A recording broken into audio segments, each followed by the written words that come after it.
contract prevents members from moving until after 3 months of the general election. In his decision, Wetangula is expected to make a decision based on the number identified by the registrar of political parties, or to make a decision based on the reality in Parliament after several parties ditched Azimio for Kenya Kwanza. Today's decision will be given a day after President William Ruto's surprise visit to Parliament. President Ruto made the visit and interacted with speakers and members of Parliament, and even had lunch with the legislators. Kalibamisi and others argue that the President's visit may be interpreted as influencing the Speaker to make a decision that is favourable to Kenya Kwanza. I have the view that I think the Speaker is going to make a partisan decision in favor of his coalition. You remember, Ford Kenya is a member of Kenya Kwanza, and Wetangula is a principal of the Kenya Kwanza coalition. It is not feasible that he is going to rule against his coalition. So from where I sit, I think he's going to make a partisan ruling, which is going to be very, very unfair. Honorable Wetangula, a person we respect so much, he should not be allowed, being his first sitting of Parliament, he should not be invited to massacre the Constitution, to massacre the very act that is passed by Parliament, which is now presiding over.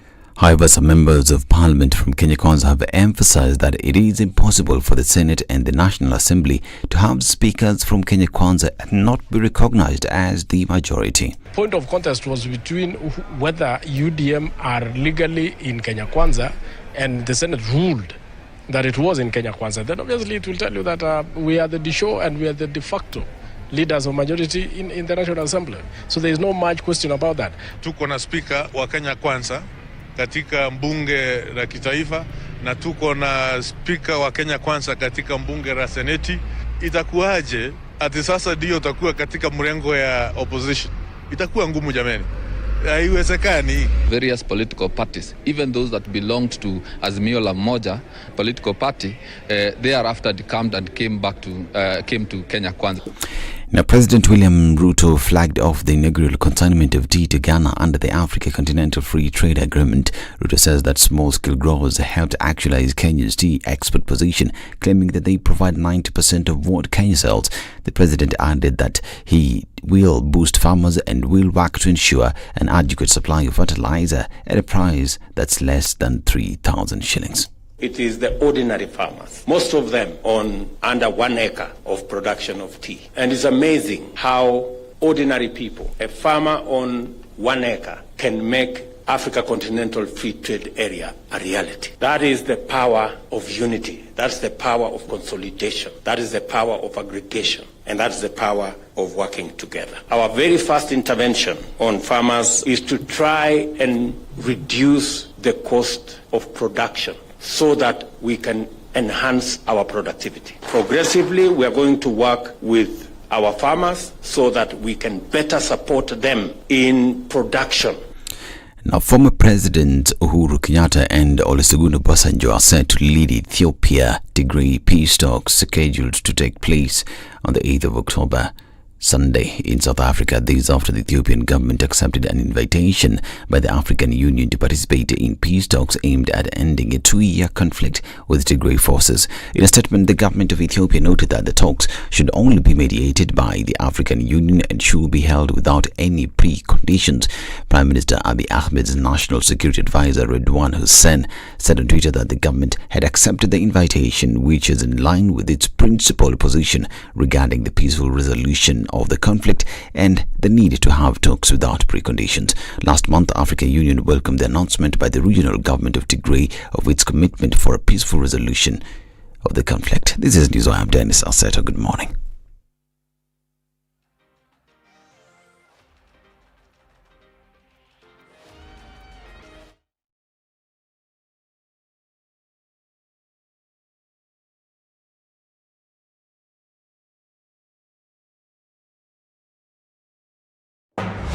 The following takes place from 6 a.m. to 10 a.m. every weekday on SpiceFM. I like listening to you guys. You're the default radio station in my car in the morning. Even the children listen to you guys. I agree Parliament has failed this country. And I will say it again. We have not done what we should have done. We know in this country, the Kenya prison sector is one of the most underfunded sector. The way it is being done and the way we're calling it Huduma Number the Msema Kweli is because all records will be there. You know, there are people who are now billionaires with no history as to how they got all these assets. Yes. Anything that the president does that is not in accord with the constitution is an illegal act. You know, he shouldn't be doing it and he shouldn't be sitting here and trying to sort of guise it up. I totally believe live transmission of results and allowing Kenyans to be able to view all these results. I believe that it will be impossible to steal elections. The Situation Room, Kenya's biggest conversation.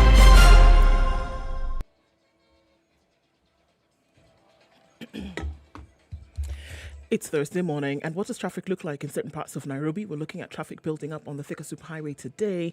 Getting into town looks like it's going to be pretty messy already, moving slowly through into the CBD. Also, let's look at traffic that's coming off Jogoo Road. That has already started to build up, going towards the City Stadium roundabout. Coming in from Ombaso Road, you should be all right. We'll see a clog up of traffic on Uhuru Highway getting into the CBD. Nothing really happening coming out of Westlands, not now at least, but we know that's going to pick up. So if you haven't left yet, now is the time to do so.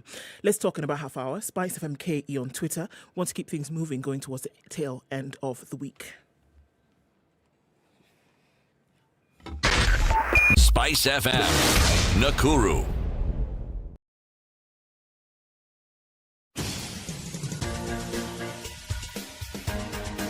This is the Situation Room, the home of hard-hitting political commentary and penetrating insights about the state of the nation. This is a talk radio experience like no other. The Situation Room, a place for hard truths, debates, and elevated conversations. The Situation Room, witty, political, engaging, deep, controversial. In the room, we have C.T. Muga, researcher, academic, seasoned political observer, a fountain of wisdom in these politically uncertain times. Ndu Oko, Nigerian by birth, Kenyan by choice, communications expert, Pan-Africanist, a truth seeker and believer in people power, and Eric Latif, agent provocateur, the man in the chair, seasoned journalist, news hound, a man who believes in punching up, not down.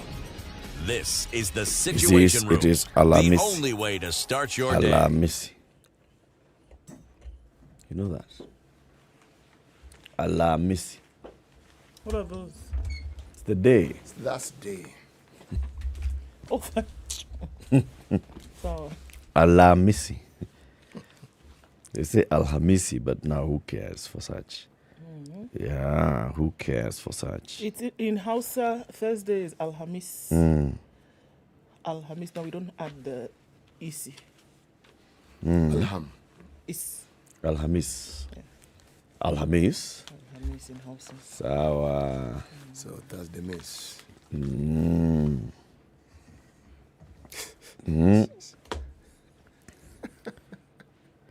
How are you?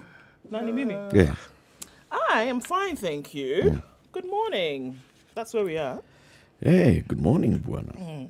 Yeah, I'm fine, thank you. I'm doing all right, you know, kicking it, doing the best you can with what you have. Is that you're kicking is what exactly? You know, the thing. With and the name of the thing is the thing. Okay. Those who kick the thing. It's the thing you understand. The thingy-majig. The thingy-mabob. All right. Muko salama lakini? Sisi tuko mimi niko salama, mimi nikizungumza kwa upande wangu mimi mwenyewe binafsi. Kama kiumbe mimi okay, so you see the thing niko salama. Hebu uliza huyo jamaa. Binafsi, what does binafsi mean? Binafsi, myself. Oh, myself. Then what's the other thing you said? Kiumbe. Kiumbe, creation. Myself, a creation. The creation, which is myself. Me personally, myself. And I. And you? All of you guys are all right? Super. Kabisa. Yes. City? How about you? Myself, personally, I'm actually very well. Yes. Very good. At least uko na maoni. Life iko. Life iko sawa. Iko. I'm even seeing Ednah is there. She's okay. There's Yego inside there. People are happy this Thursday. And the cold has gone down. Yeah. It's warming up. Way. Okay.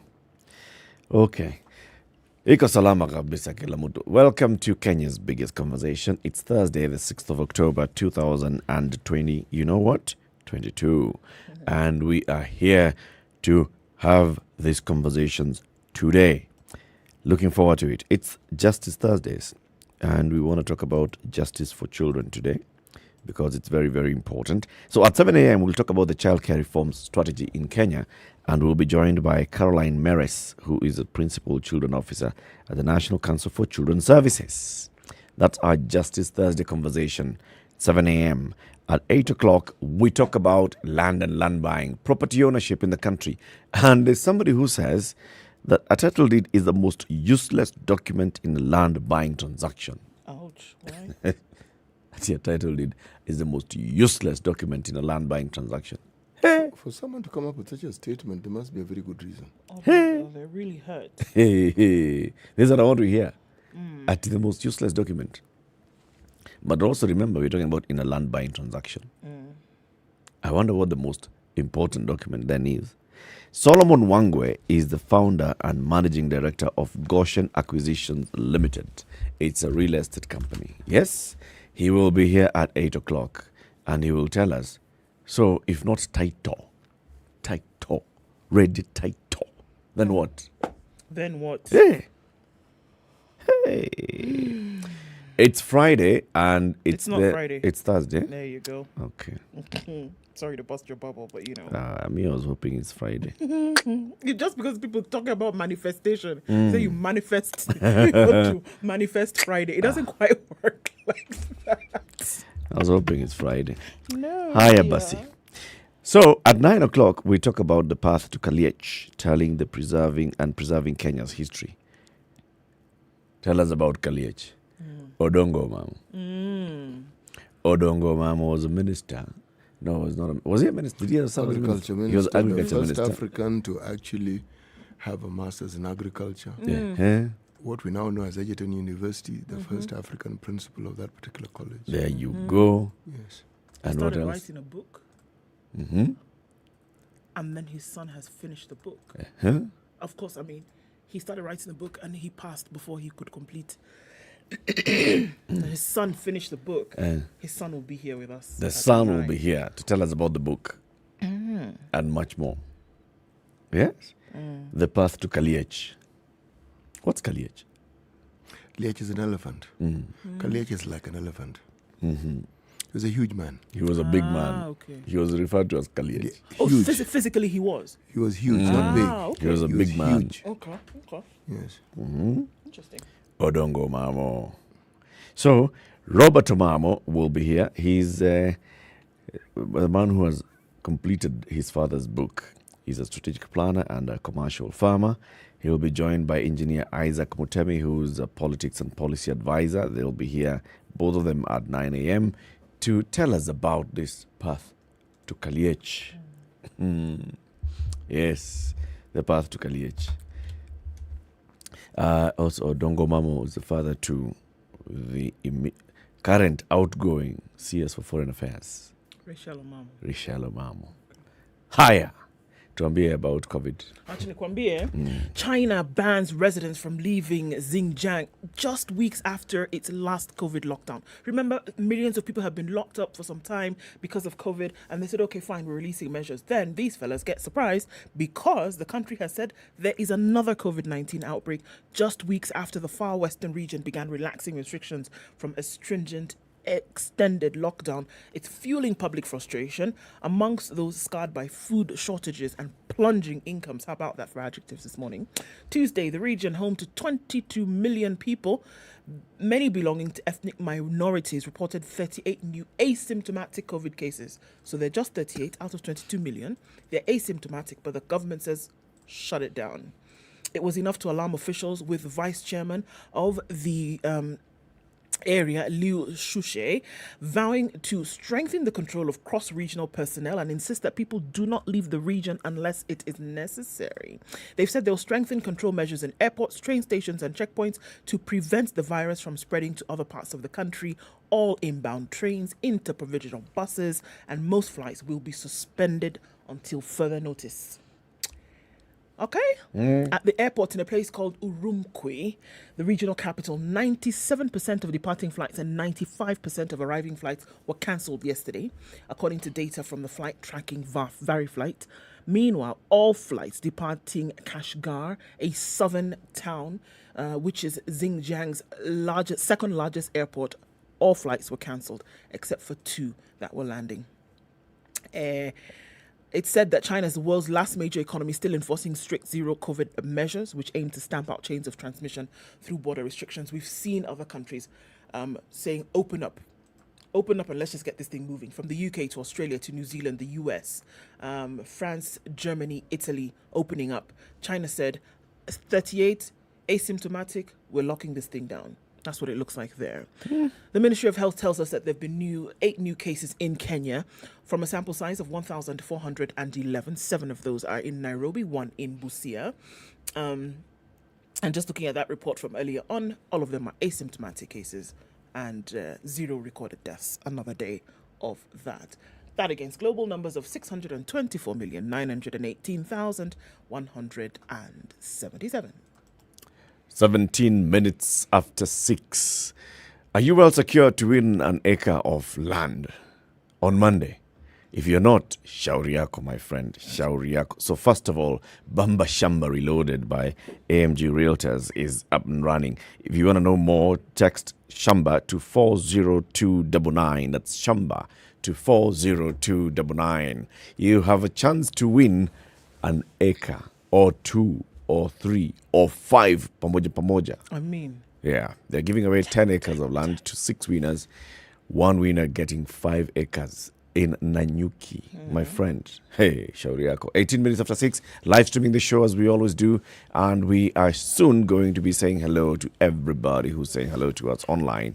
Post your comment. Tell us where you are on SpiceFM KE on Twitter, SpiceFM KE Facebook.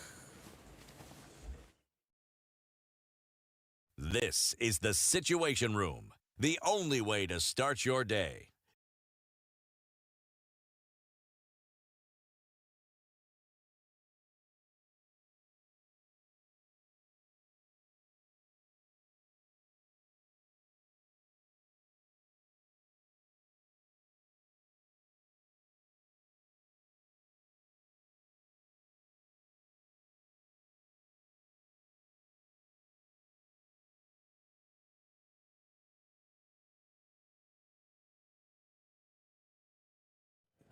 All right, this morning we're looking at light rain in parts of Nairobi, going to highs of 26 and lows of 15 today. Looking into Nakuru, clear skies at 13, highs of 24 and lows of 12. There's a bit of rain in Nyeri this morning at 16, highs of 25 and lows of 14. 12 degrees and clear in Eldoret, highs of 24 and lows of 12. It's 23 and raining in Mombasa, highs of 29, and we'll see highs of 29 as well in a wet Malindi currently at 25. 19 and partly cloudy in Kisumu, highs of 29, and we'll see highs of 29 as well in Kakamega, where it's partly cloudy at 15. 18 degrees and clear in Kampala, highs of 27, and we'll see mostly clear conditions at 21 in Dar es Salaam. That will go to highs of 30. It's 17 degrees and cloudy in Johannesburg, highs of 31, and we'll see highs of 29 in the rainy Lagos at 25. It's clear at 24 in Kinshasa, highs of 32. 15 degrees and sunny conditions out in afternoon in Beijing, highs of 18 and lows of 4. And it's 12 degrees and clear in Paris, highs of 18 and highs of 19 in London, where it's cloudy at 11. It'll come down to lows of just that today. Mostly clear conditions Wednesday night in New York. Coming into Thursday, we'll see highs of 15 and lows of 4.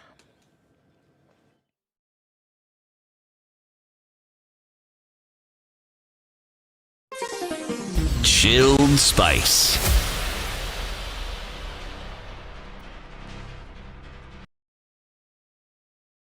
Mature, intelligent talk every morning.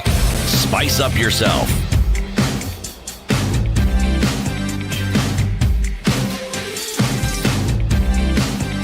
Mornings 20 done right. minutes after 6. 94.4 Spice.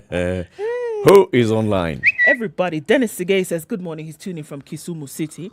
Elikana Eric Musoti Nyakango. Woo! Kabisa. Good morning. He says, after GMO, I fear next we will hear bang, marijuana legalization. Well, that conversation is already happening, that's for sure. So good morning to you, however high you may be. Shikamo, marhaba, salimia baba yetu. Okay, wait. Shikamo ndu, marhaba. Salimia baba yetu Eric Latif na babu Sitimuga. Listening from Kikambura and wishing you a lovely day, guys. I know for sure AJ Factual is tuned in to SpiceFM. Okay, yes. Andrew Franklin is there somewhere. Good morning to you. Revel toi, Kenya. Dennis Sige says good morning, tuning from Kisumu. Collins is in Eldoret, says good morning. Mwega. Isn't that a greeting as well in Kikuyu? No, it's not. It's a place. Mwega is a place. It's just a place? Towards the Abedares. The greeting is Wimwega. I knew there was something. Are you all well? Bas. I knew there was something. Mm-hmm. Okay, he said something else that I'm not sure I want to say. Mope said something else at the bottom of that statement that I don't know if I want to say out loud, but all right. Maybin Kalomo says he's tuned in from Kolwezi. You know where Kolwezi is? Mm-mm. I'll tell you in a minute. Wahome Wagatanga says good morning. Tuned in from Sunton. Kisumu is locked. That's where Tieno is. And Nakuru County is listening. Good morning. A default radio show for this every morning. Odindicho Asante Sana. Palms Resort in Nyali is where James Muli Kimanzi is. Ruben Gitahi is tuned. And Cleophas Anam says he's on the edge, waiting for cross-cutting educative discussions. He's in Nyakach sub-county. Koru Wasingishu is locked in. There's a Koru in Wasingishu. If they say there is one and the person comes from there, let's take the view that Nisawa Basi. David Miendo says he's tuning from Bungoma. Good morning, Shaz. Subukia Kahiga, well represented. Christoph Kunziato is tuned in. Ndu Erican City, listening from east side of Nairobi. DJ D Nice is tuned in from Eldama Ravine. Many more people online this morning. We see you, Asante Sana. Karibuni City. Are we still in Libya? We are still in Libya. Okay. Right. He who keeps the company of dogs will bark. The guy will bark.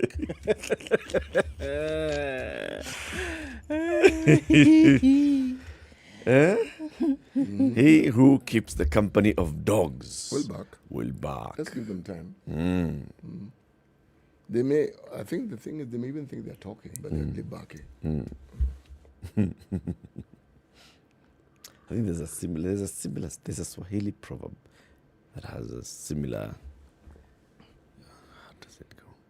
A similar inclination. Yes. Iko mbali lakini itakuja. Somewhere it'll come. Okay, let's look at the newspapers. QR is for quick what? Rewards. Quick rewards. Tafadhali sana. Buy a copy of the Standard today for 60 shillings across the country, and then look through the pages. You'll find a QR code. Scan the QR code, and the QR code then gives you access to the Standard digital content. Once you scan the QR code, you stand a chance of winning some goodies from the Standard. If you scan the QR code, you go online and start consuming the paper online. And you know, if you have Airtel, you have access to 4G network across the country. Kila mahali, including your favorite place city, Lodwar. I like Lodwar.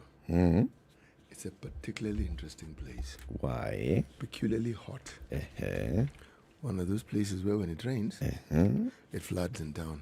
When it rains, it floods in town. Okay. But it's a nice place. Okay.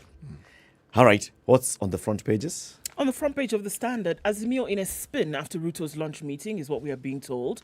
The opposition is reading mischief in President William Ruto's date with Speaker at Parliament on the eve of determining who takes the majority side. That story will be on page 6. Counties failed to collect 216 billion shillings in revenue. Okay, we'll look at that in a minute. And Museveni says, I am sorry for my son's bad manners. Okay. He's apologized on behalf of the good General Muhoozi. That's what's on the front page of the Standard. What do you got? In the Nation. Oh, I'm not in the Nation. You are. Why Ruto is fighting to control Parliament. Rifts initially Azimio had 170 MPs, Kenya Kwanza 167. We know today is when the Speaker, Moses Wetangula, is going to be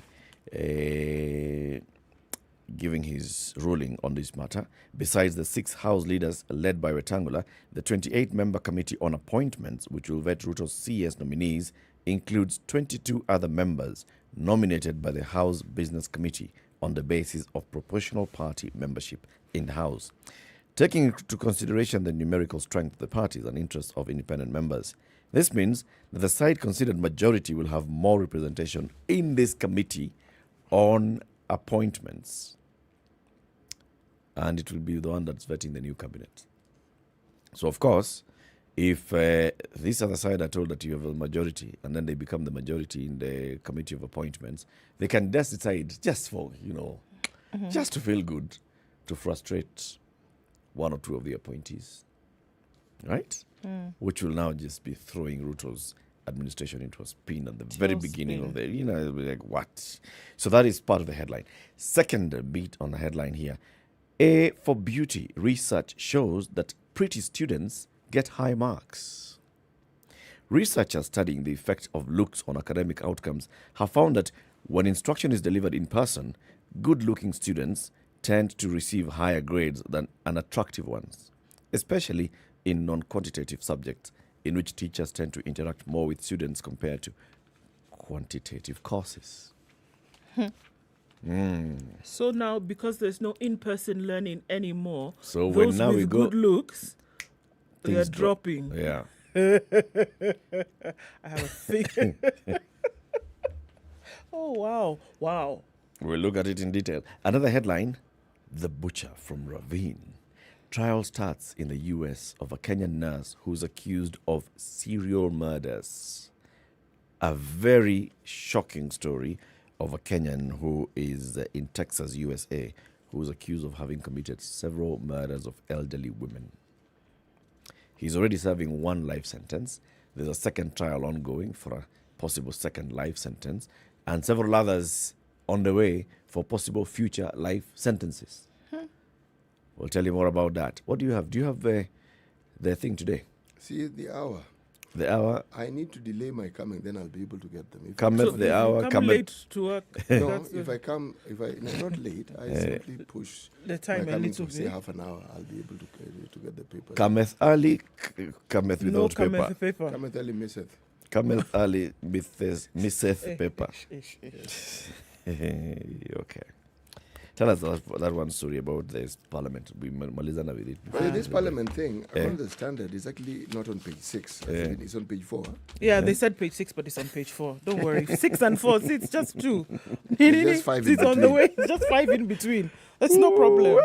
It's on page 4. Mona Chama. Okay, go. As Page the 4. MPs read mischief in Ruto Wetangula date on the eve of ruling. On the eve of his ruling on the impasse on parliamentary leadership, National Assembly Speaker Moses Wetangula and President William Ruto met and had lunch at Parliament buildings. Okay. You can't just have an innocent lunch anymore. No. Today, Wetangula is scheduled to rule on whether Ruto's Kenya Kwanza Alliance or Raila Odinga-led Azimio is the majority in the National Assembly, and in effect, which side gets the coveted positions of majority leader. Tuesday, Wetangula caused a major upset in Azimio's arguments when he refused to admit an agreement presented by the coalition.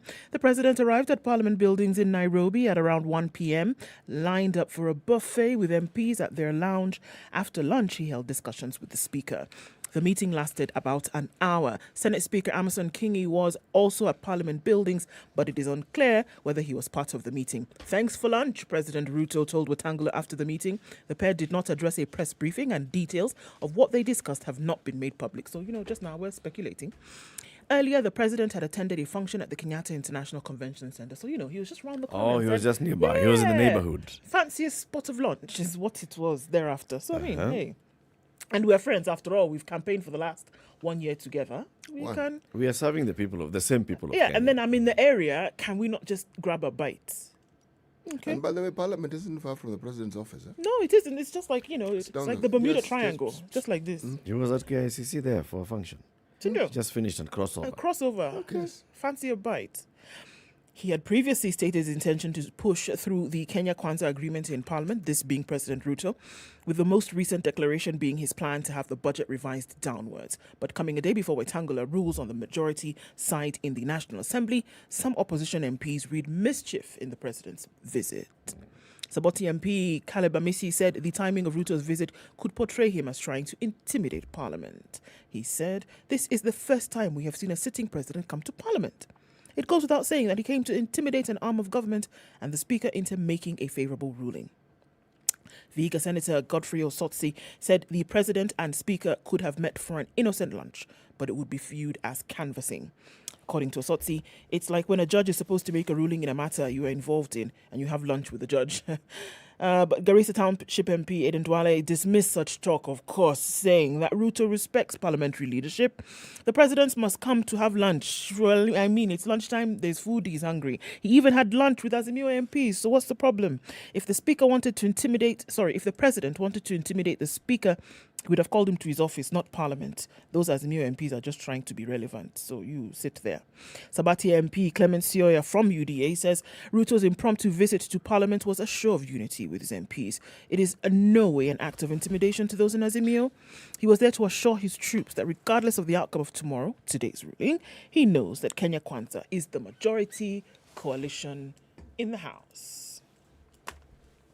Okay. So, hakuna shida. Yeah? The Speaker will rule in the way he will rule. Okay, so let Parliament begin their business and let us see what they're going to do. Okay. Yes. Let them do what they're supposed to do. Let them do what they're supposed to do. This drama of who went, ate lunch with who said F.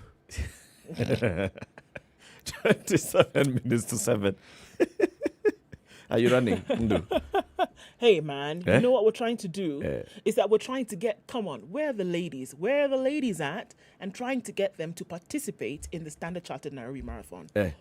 It's an opportunity for you to run. You feel like an athlete, fit, trim, and all these wonderful things. Working out has never presented a better opportunity for you to do this than with the Standard Chartered Nairobi Marathon. You can register today, start to work out, sweat a little, or you want to say, moisten up just a bit.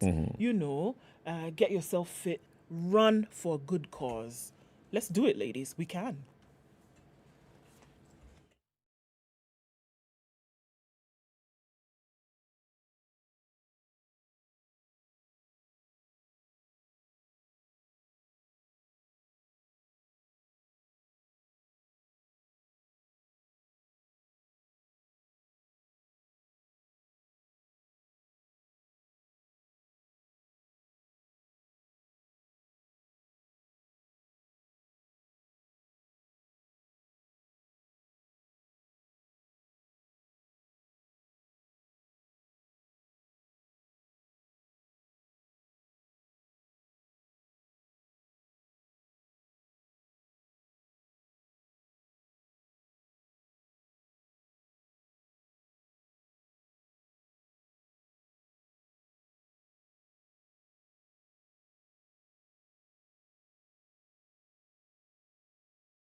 All right, traffic starting to build up in many parts of the city today, though not anything terrible at the moment. We're seeing traffic building up on the Thika Superhighway, trying to get you through into the CBD. But it looks all right for now. We're also seeing some movement here and there in Westlands, but again, it will not be too crazy.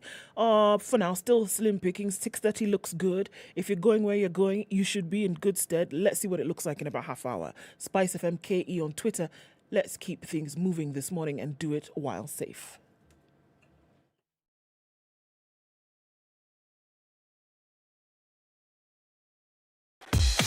Welcome to Spice FM, the best exclusive radio station bringing you the best mix of the best music ever. Mature, intelligent talk every morning. Spice up yourself.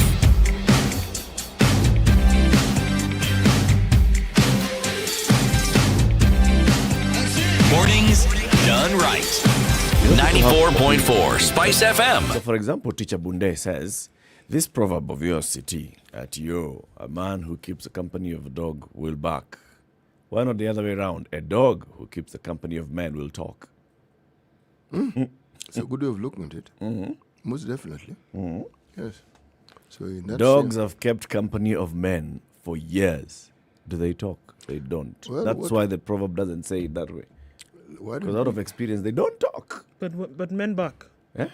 But men bark. Men have not lived in kennels.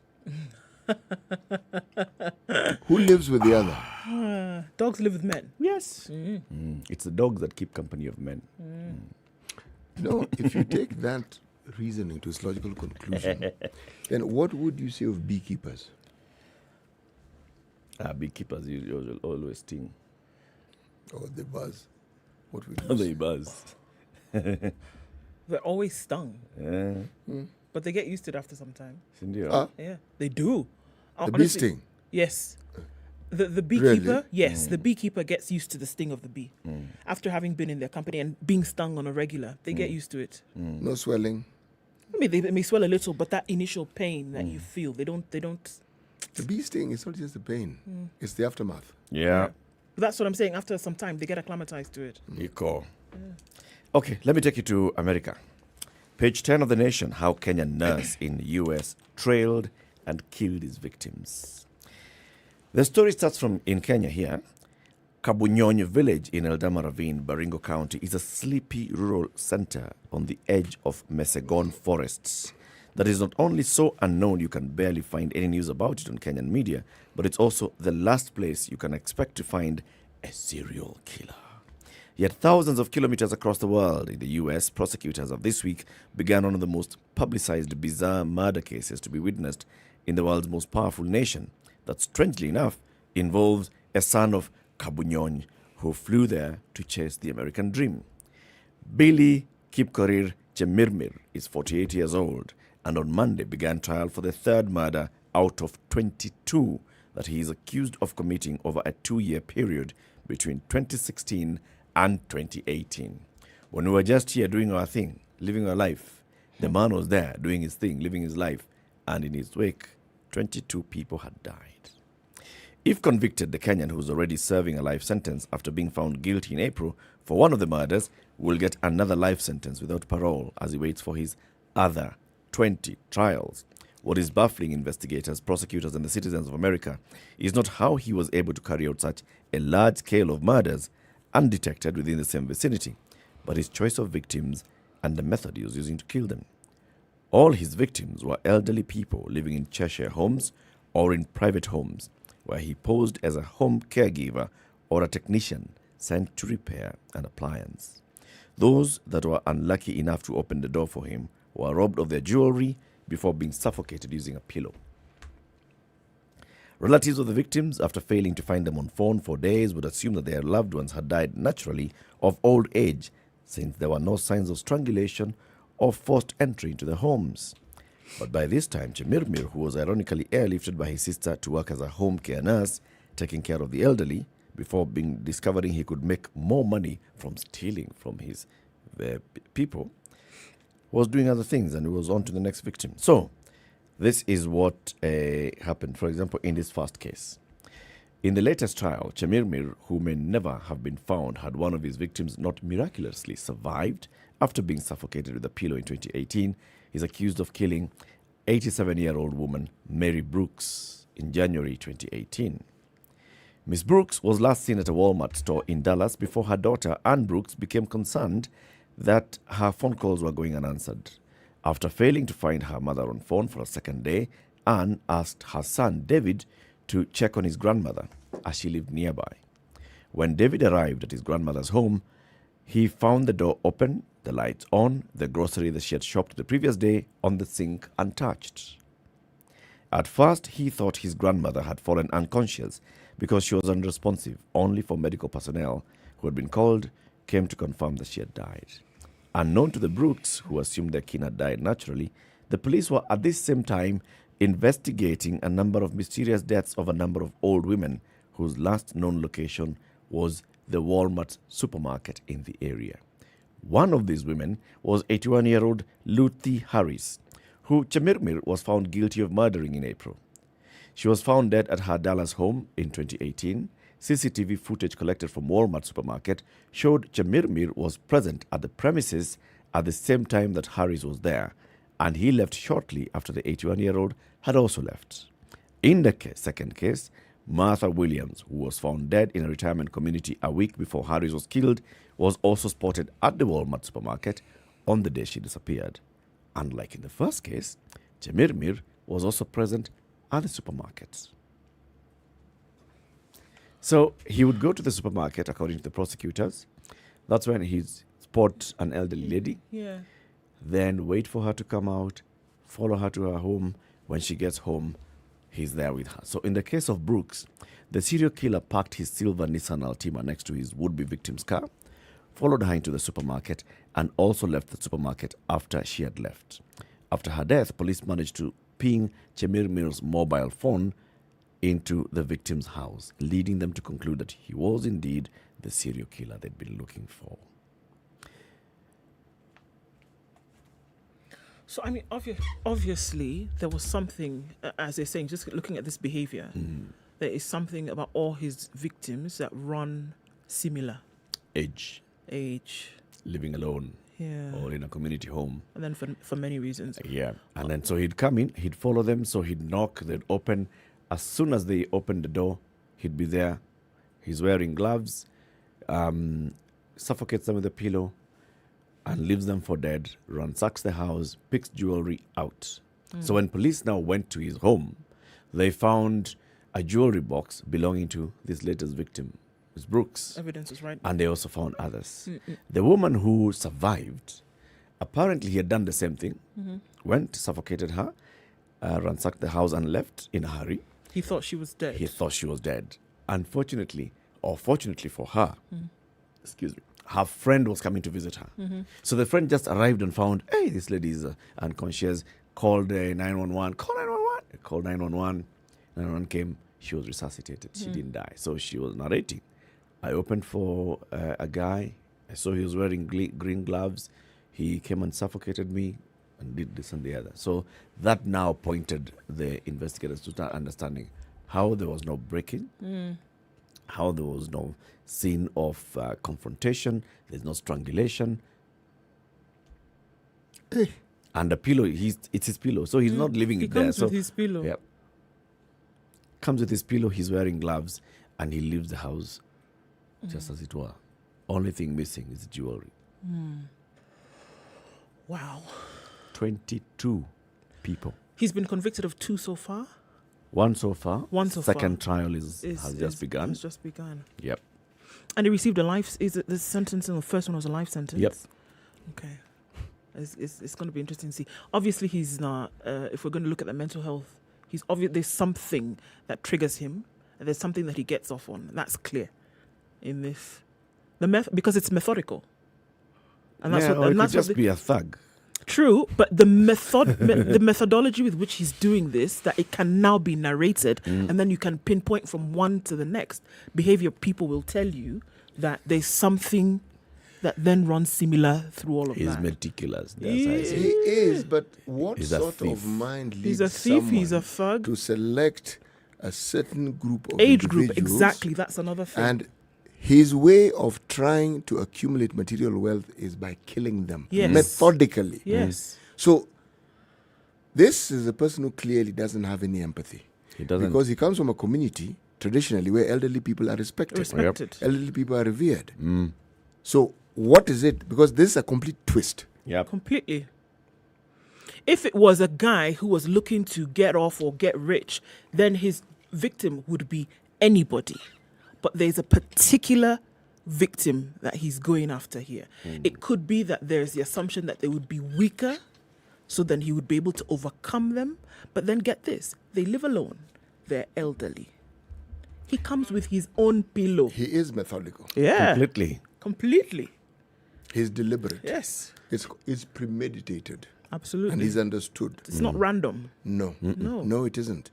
Now, when you look at such a person and you talk to psychiatrists and you talk to psychologists, they will then tell you that person, well, socially we'll say he has a character flaw. It isn't so.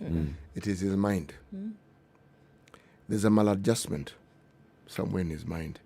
The things that most people feel, think, understand, respond to the empathies? He doesn't. Zero. He doesn't have those. Nope. Doesn't bother him. 22. You know, one, you can say, on that day things were not okay.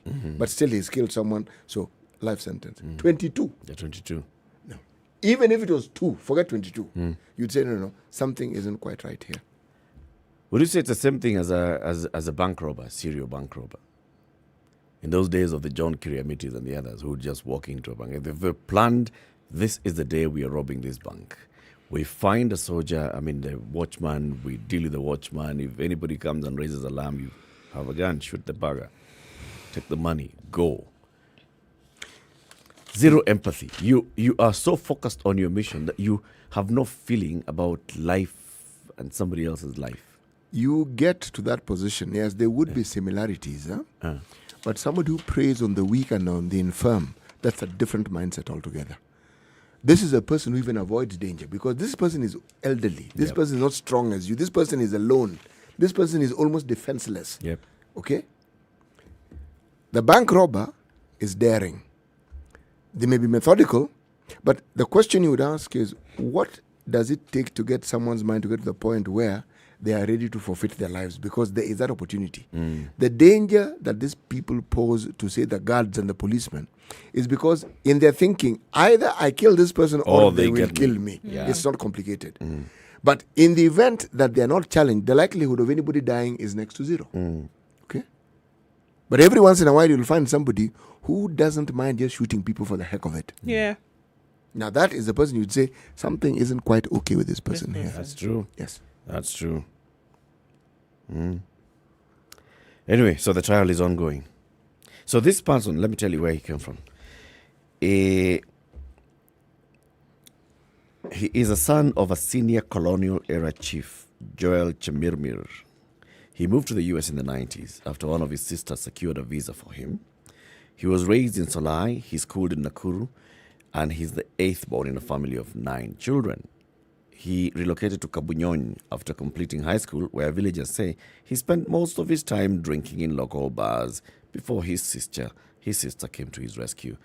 Got him a visa, he went to America. So he's just one of those guys. He just finished school, moved to Kabunyonyi, was living there. This is not where he grew up. Zero connection with the people. He has no connection with where he grew up. He has no connection even with the Kabunyonyi where he moved because he was just drinking. He left in the 90s. That's close to over 20 years.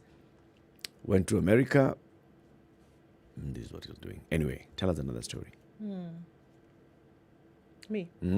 Court frees editor jailed for 5 days after NYS reporting. That is in the Standard today. We saw this story. The High Court has ordered the release of an editor jailed for publishing a story on the multi-million shilling theft at the National Youth Service. Justice Esther Maina freed Tuko News editor Didacus Makwa as pressure piled on the judiciary to take action against Nairobi magistrate Eunice Nyutu after she summoned another editor from KBC over the same story. Nyutu had on Tuesday sentenced Maloa to 5 days in prison for contempt of court, but Justice Maina overruled her order,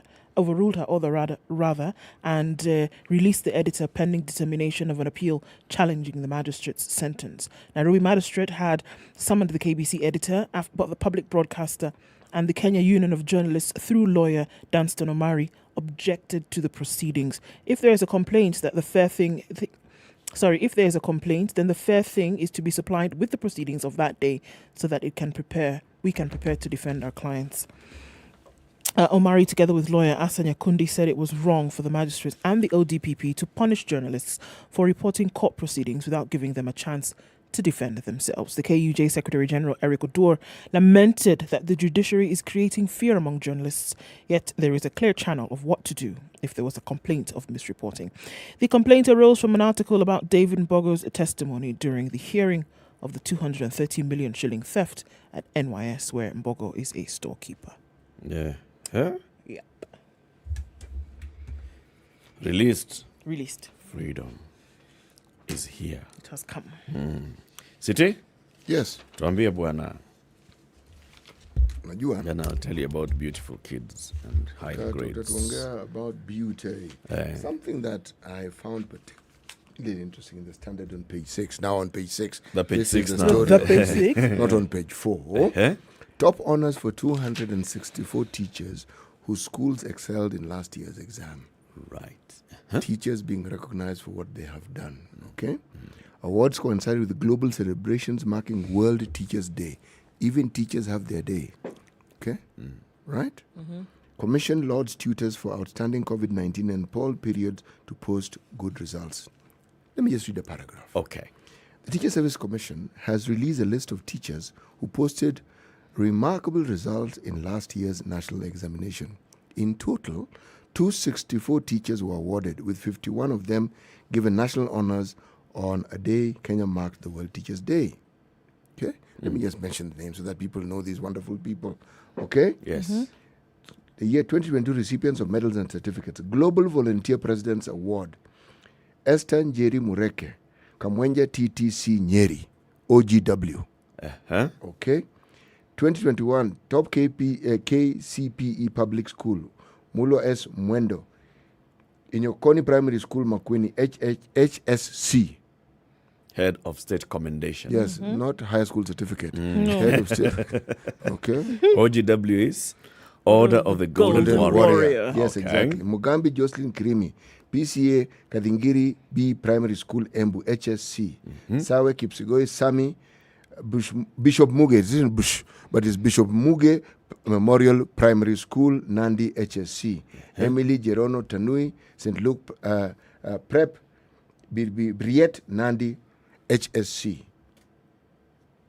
2021 Top KCSE 5 public schools. Maiyo S. Kipchumba, Kapsabet Boys, Nandi, MBS. I don't know what that stands for. Moran of the Burning Spear. Well done. Flora Mulatia, Kenya High School, Nairobi, MBS. Mwangi William M. Alliance High School, Kiambu, OGW. Inovolata Mahanu, St. Bridget's Girls, Trans Nzoia, HSC. Most improved schools. You know, I was once a teacher. All of them. Yeah, so this one, I'm going to town on this one. Most improved schools. Yes. St. Hareda Yaro, Hurdile Primary School, Wajir, HSC. Rian Joseph Opio, Achego Primary School, Kisumu. Achego, by the way, is my constituency, just so that you know. Okay. Moron. My constituency, Moroni constituency. Moroni constituency. So we are not to be left behind. Very good. Okay. Adan Mohammed Gaia, Mandera DEB, Mandera HSC. Samuel Lokise I, Nadwat Primary School, Turkana, HSC. Jilo Abdullahi, Algani Girls School, Isiolo, HSC. Cheriot Joseph K, Kitiat Primary School, Kericho, HSC. Most improved public schools. Wow, where? Okay. The others were what? KCPE. That was CPE. Oh, that was KCPE. Now we are doing KCSE. Yes. Okay. Tika Selia Siamanta, Lemek Nyamunyak Girls, Narok. Kerege Bruce Kinara, Nyakoere Secondary School, Nyamira. Maosa Alfred Nyangao, Masabakwa Secondary School, Kisii, HSC. Onyango Jared Mwalo, Nyalenda Secondary School, Homa Bay. Kulo Aftan Dube, Elwak Secondary School, Mandera. Outstanding head teacher. 1. Nzioka Jonathan Johnson Madheka, Donholm Primary School, Nairobi, HSC. Outstanding head teacher. 1. Congratulations to the teachers. Yes. It's good. Now we are giving our state awards to deserving. Now this one we can see. No, we can see. Okay. But this one you hear, you want to okay, it's fine. So who's this? Who's this person? What did they But do? maybe it would have been the same thing if it wasn't for the story on the paper. If you just saw a list and then you saw a name, Nyangao, you'd be like, so who's this person? You do have a valid point. Perhaps when they dish out these state commendations, they should also tell us a little history of these people like this one. So we know this person whom you don't know who has gotten OGW was actually an organized warrior. Yes. So that is why. That's but why then, they've been recognized. So these are the school heads that are getting outstanding head teachers. There was just one person who all got these people who are getting. I mean, Yes. why are they being picked? When you say that this is the most improved school and then you've given one person in that school, so is this the school head? Was there public So participation? this is somebody who did something Or active. is it one teacher of a certain specific subject? What they said is this. Overall tutors largely drawn from popular institutions such as Kenya High, Kapsabet, Murang'a, Friends, Kamsinga, Machakos, Mama Ngina Girls were awarded. Now, the reason is this. The individuals who are pointed out not only stood out in the subjects that they taught, but the performance also made that school stand out. Because when you're looking at performances and then you categorize them and you will get granular, you find this one clearly is beyond compare. Okay. And by the way, it's not in their county that it's nationally. It's nationally. Yes. Very good. Now, researchers who are studying the effects of looks on academic outcomes have found that when instruction is delivered in person, that is like the way we mostly teach, right, in class, good-looking students tend to receive higher grades than unattractive ones. CT, can you confirm this? This is especially so in non-quantitative subjects. So you are a teacher, in which teachers tend to interact more with students compared to quantitative courses. When you're interacting with your students, and then there's this one who is more attractive than the other, you feel a higher affinity to them. Even when they answer, you've asked, why did Moses drop the stick? Because God told him because he was young. Now, I can respond to that question, but with the reference to my university education, my undergraduate course, specifically literature. Yes. I'm not going to mention the name. There was one particular lecturer who, when you handed in your continuous assessments, you would be called one by one. He would look at you and award. And that guy could never get my name right. He always called me Magu. That's why I remember him. I tell him, Muga, sir, Magu. Now, I found it strange. But the really pretty girls in my class really did very well. Now, I'm going to tell you why I'm complaining. Because this one I'm complaining. I'm pitching a fit.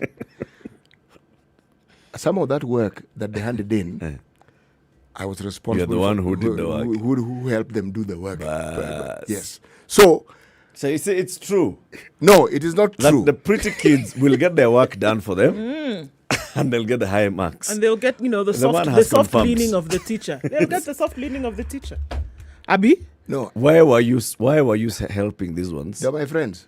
Also because they were cute. They were they happened to be my friends. Happened. They happened to be your friends. Dude would say they happened. The less cute ones were not your friends. They were not all cute. CT.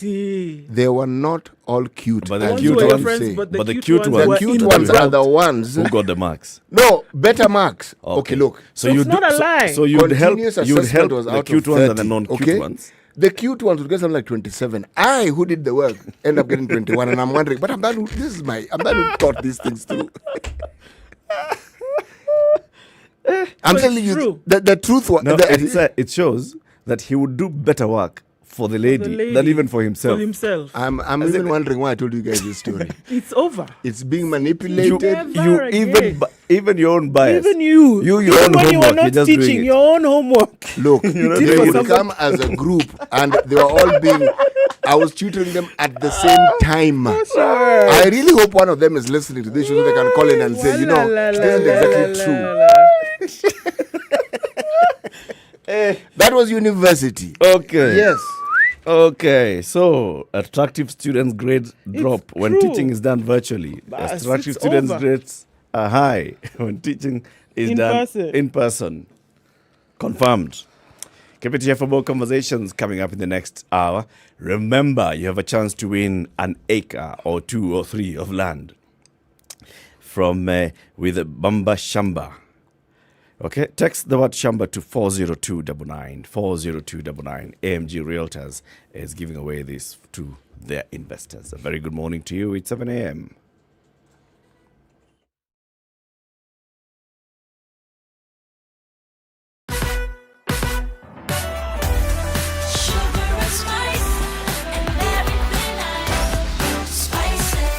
Spice up your life.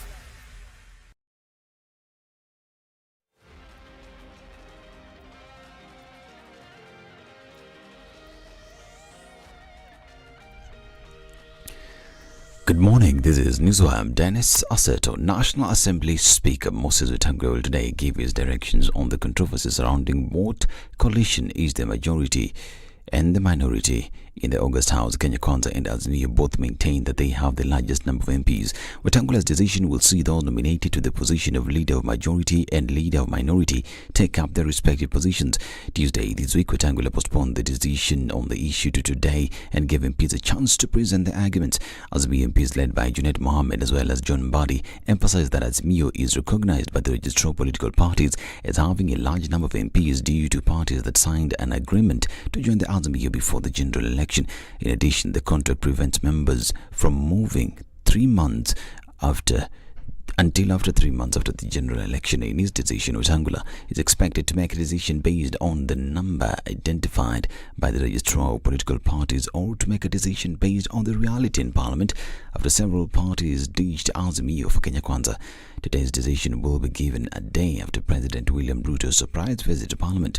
President Ruto met the visit and interacted with speakers and members of the Parliament, and even had lunch with the legislators. Caleb Amisi and others argued that the President's visit may be interpreted as influencing the Speaker to make a decision that is favorable to Kenya Kwanza. I have the view that I think the Speaker is going to make a partisan decision in favor of his coalition. You remember, Ford Kenya is a member of Kenya Kwanza, and Wetangula is a principal of the Kenya Kwanza coalition. It is not feasible that he is going to rule against his coalition. So from where I sit, I think he's going to make a partisan ruling, which is going to be very, very unfair. Honorable Wetangula, a person we respect so much, he should not be allowed, being his first sitting of Parliament, he should not be invited to massacre the Constitution, to massacre the very act that is passed by Parliament, which is now presiding over. However, some MPs from Kenya Kwanza have emphasized that it is impossible for the Senate and the National Assembly to have speakers from Kenya Kwanza and not be recognized as the majority. Point of contest was between whether UDM are legally in Kenya Kwanza, and the Senate ruled that it was in Kenya Kwanza. Then obviously it will tell you that we are the de jure and we are the de facto leaders of majority in the National Assembly. So there is no much question about that. Tuko na speaker wa Kenya Kwanza katika mbunge la kitaifa, na tuko na speaker wa Kenya Kwanza katika mbunge la seneti. Itakuwaje ati sasa ndio utakuwa katika mrengo ya opposition? Itakuwa ngumu jameni. Haiwezekani. Various political parties, even those that belonged to Azimio la Moja political party, thereafter decamped and came to Kenya Kwanza. We wait to see what decision will be made by the Speaker of the National Assembly, Moses Wetangula, in the afternoon. Be sure that Newswire and the entire Standard Media Group will be bringing you the developments at that time. Now, President William Ruto has flagged off the inaugural consignment of tea to Ghana under the Africa Continental Free Trade Agreement. Ruto says that small-scale growers helped actualize Kenya's tea export position, claiming that they provide 90% of what Kenya sells. The president added that to boost farmers, he would work to ensure an adequate supply of fertilizer at a price that's less than 3,000 shillings. It is the ordinary farmers, most of them on under 1 acre of production of tea. And it's amazing how ordinary people, a farmer on 1 acre, can make Africa Continental Free Trade Area a reality. That is the power of unity. That's the power of consolidation. That is the power of aggregation. And that's the power of working together. Our very first intervention on farmers is to try and reduce the cost of production so that we can enhance our productivity. Progressively, we are going to work with our farmers so that we can better support them in production. Former Presidents Uhuru Kenyatta and Olusegun Obasanjo are set to lead Ethiopia and Tigray talks scheduled to take place on the 8th of October in South Africa, days after the Ethiopian government accepted an invitation by the African Union to participate in peace talks aimed at ending a 2-year conflict with the Tigray forces. In a statement, the government of Ethiopia noted that the talks should only be mediated by the African Union and should be held without any preconditions. Prime Minister Abiy Ahmed's National Security Advisor Rodan Hussein says that the government had accepted the invitation, which is in line with its principal position regarding the peaceful resolution of the conflict and the need to have talks without preconditions. Last month, AU welcomed the announcement of the regional government of Tigray of its commitment for a peaceful resolution of the conflict. This is Newswire. I'm Dennis Aseta. Good morning.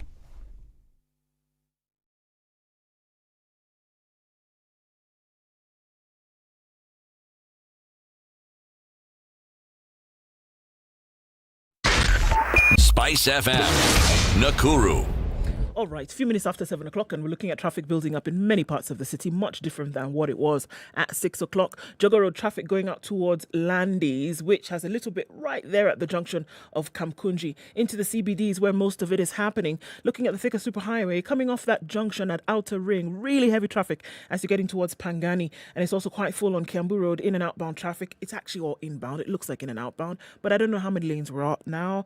Really congested on Limuru Road as well. Let's take a look into Westlands a little bit on James Gishuru as you're approaching that Wayaki Way junction, and you're going to get out towards that Museum Hill area as well. Ring Road Westland's pretty busy. We're going to see it build up on Wangari Maathai Way as well. We're getting into traffic hour about half hour or so, and it's going to clog up. Just be ready for that. Slippery streets because of the rain, so you want to be careful. Fog lights up. You will need them. Talk to us on SpiceFM KE this morning on Twitter, and let's keep things moving.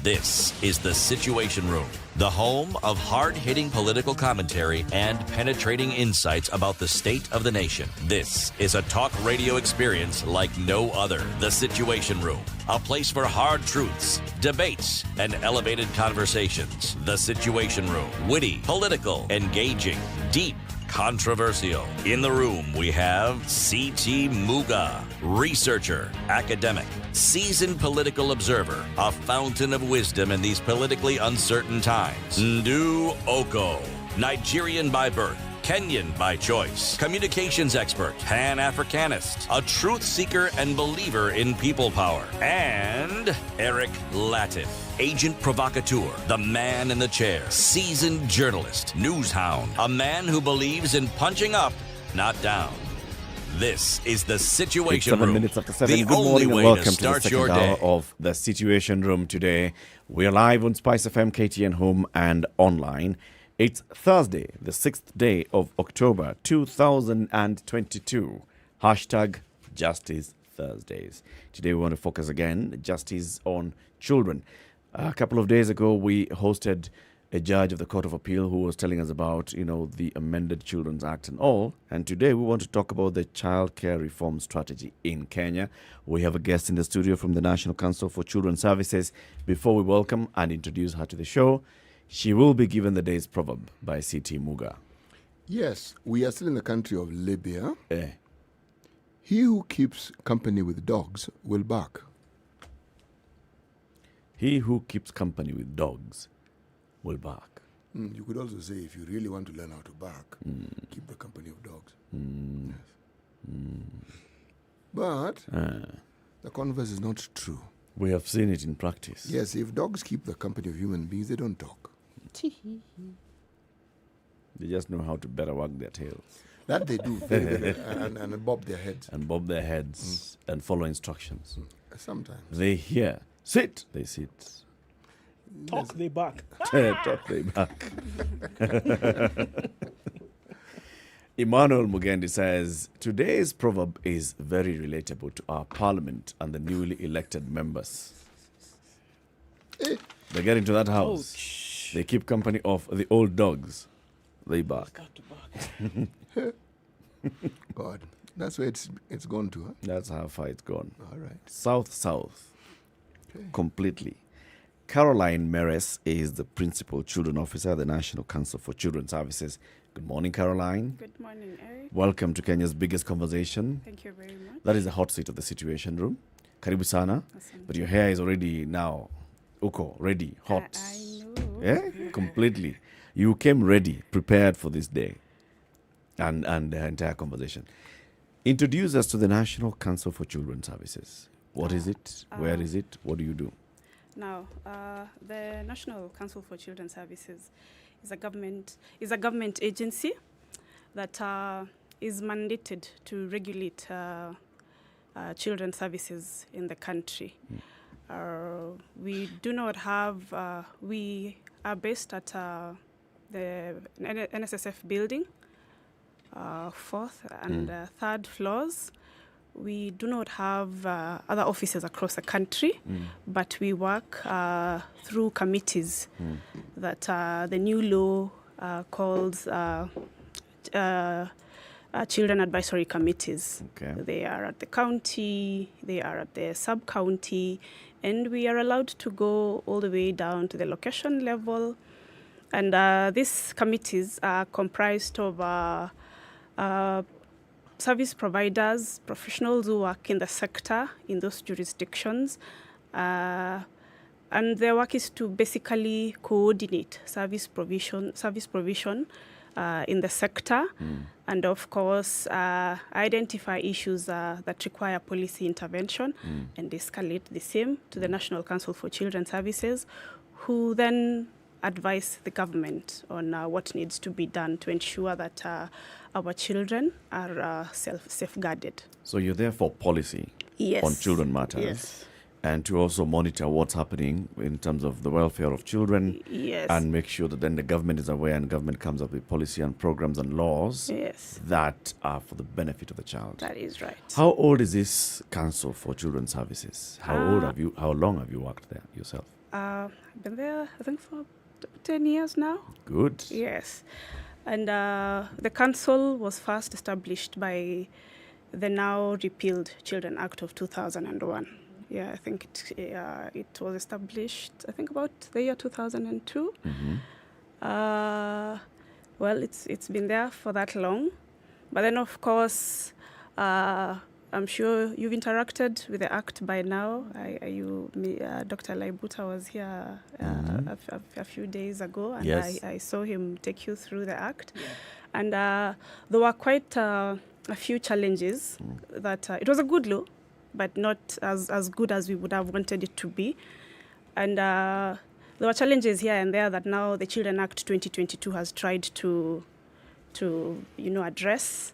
And of course, also address the emerging issue in the environment of children, technological, we are now dealing with online abuse, there are issues of radicalization, we have a new category of children called intersex, and all these issues were missing in the Children Act of 2001. Okay. Yeah, so what we have now is a really progressive law for children. It's an improved version. Oh, yes. And very much so. Oh, yes. Dr. Laibuta, actually, Justice Laibuta told us a lot about it. So, just for purposes of understanding, the National Council for Children's Services and the department, the Children's Department, yes, and then all the other children organizations that we hear about, what's the relationship? Now, we all work for children. Okay. But NCCS, the National Council for Children's Services, that is the regulatory body. The Directorate of Children's Services is a implementing government body. Yeah. And we work with so many other stakeholders in the sector. We have the non-governmental organizations. What we need to appreciate is that issues of children are quite they're quite diverse, and they require services from very many stakeholders. So we work with other than now the Directorate of Children's Services and all these NGOs that directly provide services to children. We work with Ministry of Health, Ministry of Education, Judiciary, So when they say it takes a village to take care of a child, this village is really huge. Yeah. So essentially what we're saying is that an all-round well-being of children is what is being looked at. Oh, Whether yes. we're looking at education needs, health needs, family needs. Yes. And one of the issues that we've seen quite heavily so is the split of families, and then the rights or the protections of children then will not be guaranteed by that unified family unit. What have been some of now the interventions that have taken place to make sure that the well-being of children then is protected when that basic unit then has been severed? Now, in appreciation of this challenge of family breakdown and of course what then now that does to children, exposing them to abuse.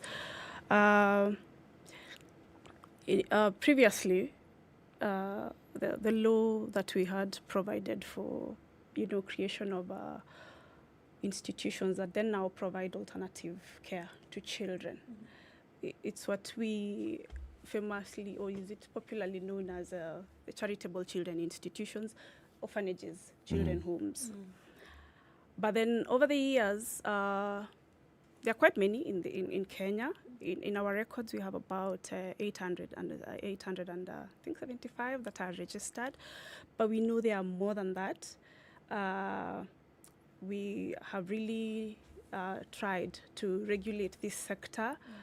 But then we also, over time, have realized that these institutions have been subject to abuse in the sense that we are now even taking children to these institutions for basic services as, psychosocial support, health. A parent probably feels fatigued by parenting and they decide, let me take this child to this institution,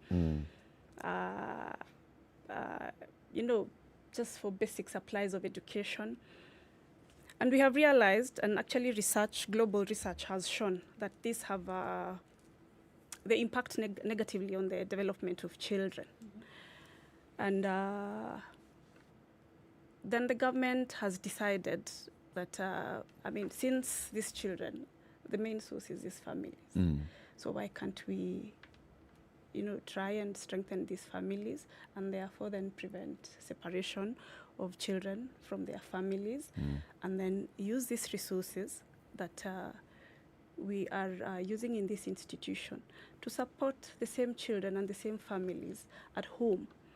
And the children get to enjoy, the love of their parents. They are socialized within their communities of origin. We preserve their identities. And, they just learn to live like the rest of us do, just basic life interactions. And they learn to navigate life, better than when they are in institutions. Yeah.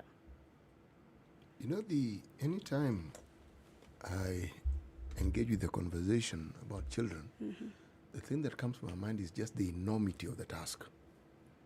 Because there are so many things that one needs to look at, and then the thanklessness of the task, whoever it is who is involved in issues to do with children, because the needs are always there. Now, how does the agency you work for, how do you get the public to know, beyond what we're doing now, of course, what it is that you're doing, the challenges that you have, the achievements that you've made, and the plans that you have for the future? How do you get the public to actually know, and even the services that are actually available? Because sometimes you will have a problem, and the problem is that people don't know. So how do you go about remedying this situation? Now, as I said, the National Council for Children's Services is comprised of agencies that our board is comprised of agencies, different agencies that work with children. So out there, these are our ambassadors. The person representing health will handle the health issues, education will handle the education issues, the AG, will handle the legal bit. But the government doesn't work alone. So we do not work alone. We work with very many civil society organizations, the religious organizations. We engage parents. We even engage children. We have a platform that allows for children to participate and take part in making. We take their opinions. We take their views. We have provided these platforms. As government, we have what we call the Directorate of Children's Services has what we call the Children's Assembly. It's like a children's parliament. They elect their leaders. They hold elections every so often. And they meet and discuss their issues and escalate them to us. We organize forums for our stakeholders, for these children, and we collect their views. Of course, we engage, like what we are doing right now. We are creating awareness. We go around the country. And also, we have these committees that I talked about, previously known as the Area Advisory Councils. So they work within the community. And now they are able to reach our client who is a child and the people then who are responsible for this child. Yeah. Child in your books is, as you told me, under 18. Any person below the age of 18. Okay. But then, wouldn't you say then that the problems would differ? Say, for instance, people who are between the age of 16 and 18, 13 to 14, and so forth. Oh yes, they do. And the fact that we are dealing with a child who is, a day old to 18 to 18, and in different settings. And these are people who are entirely reliant on other people for their welfare. Is the reason we say that every child is vulnerable.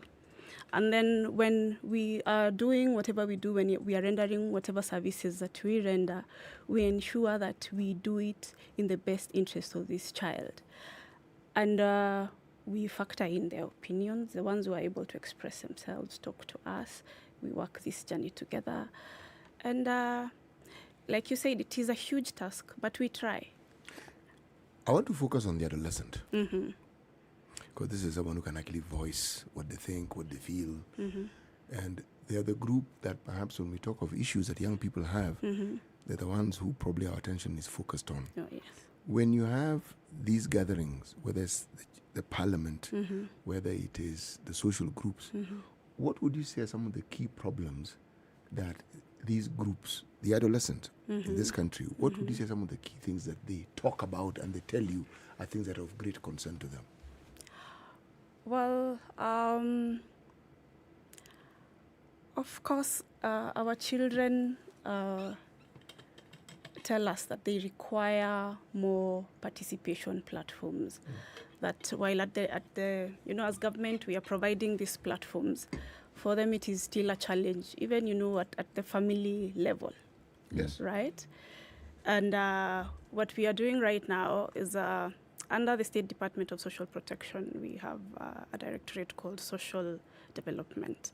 And they are now coming up with parenting guidelines, to help parents cope with the changes that have taken place in the children's sector, in the children environment. Our children are more enlightened. They speak up. They process issues. They are very vocal, and some of us as parents are not ready to handle our children. For such, yeah. Yes, our children are exposed to technology. I mean, they are born into technology. Some of us are still learning to interact with technology. And so we have realized that for us to work this journey together, we have to bring everyone at par. Yeah, and so, and of course, again, cure the issues within the family. So we are developing these guidelines. We have also, the Directorate of Children's Services also enlists child protection volunteers. Social development have what we call lay volunteers. Who are trained, we're actually training them on basic counseling so that they are able to handle, at the community, they are able to handle those small challenges that, of course, to someone they might look small, but to these children, they are really big and they need to be heard, right? Yeah. Now, they will tell you that they still have challenges accessing certain services, they will tell you we walk very far to school sometimes. Yeah. Our parents sometimes are not able to afford 1, 2, 3.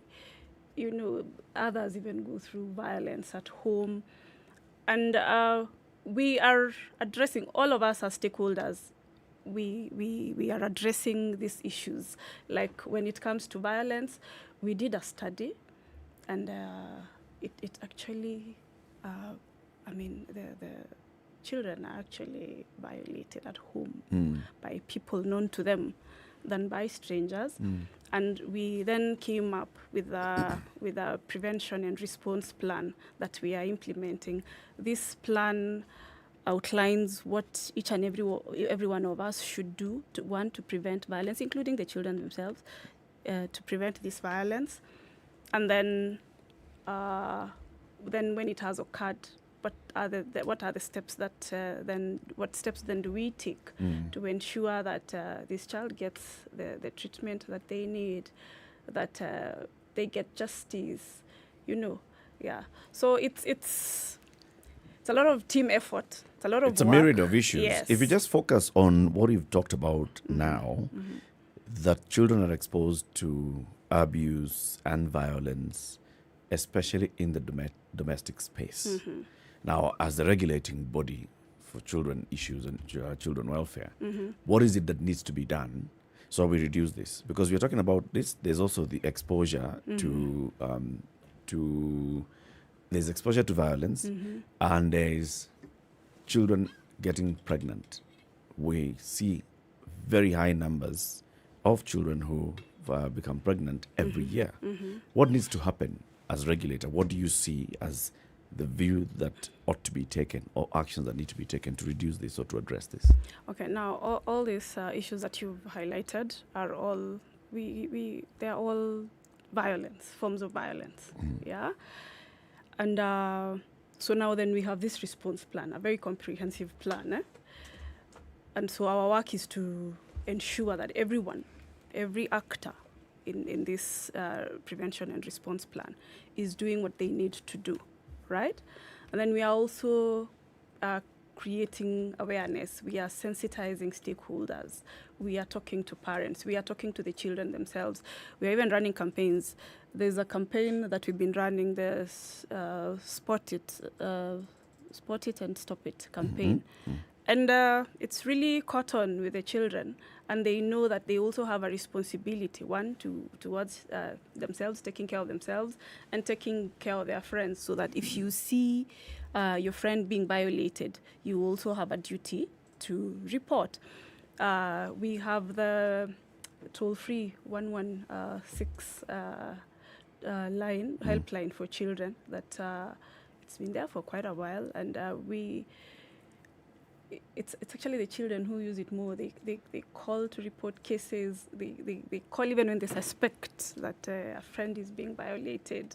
When they think things are not going right for them, they call, and we address these issues. At the helpline, we have counselors on call who then now counsel children and refer them to the services that they need. Now we have a new law, the Children Act 2022.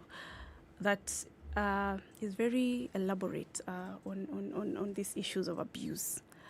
And that is like corporal punishment is completely banned. You cannot beat your child at home. A child cannot be beaten at school. And these are now things we are trying to talk to the public about. You cannot discipline your own child. It is not discipline. Your very own child, you cannot discipline them because the law has said you should. Discipline is not violence. Yeah? No, it's not. It's just pinching here. Just slap there. That is violence. There are better mechanisms of addressing issues with children. There are better discipline mechanisms that we all can use and embrace. I know we all come from that generation where every little thing kiboko, but... and how did that work? Of course, we would want to say I turned out right, but no. That's why you're violent. That's why you think hitting a child is right. Those are some of the effects. Yes. So to break that cycle of, I was bitten, so I bit. So this child who is now being bitten will bit. We want to empower parents. We want to empower all the stakeholders that now take care of children. With equip them with better discipline mechanisms, better parenting methods. So that, we are raising wholesome children. We are not exposing children to violence and other forms of abuse and ruining them. And because some of these effects, you see some of the effects of this kind of things, you will not see them now. Yeah? Yeah, you will hit your child, he'll sit in a corner and be this, very obedient child that you like to see. But the effects of some of these things will actually emerge in adulthood. Yeah. So those are some of the things we are trying to address. Okay. Yeah. Let's take a break. It's 7:30. This is Kenya's biggest conversation. Thursday, Justice Thursdays. Our conversation today is back on the issue of children. Remember, there's a new Children's Act 2022, and it's important for all of us to understand the child care reform strategy in the country.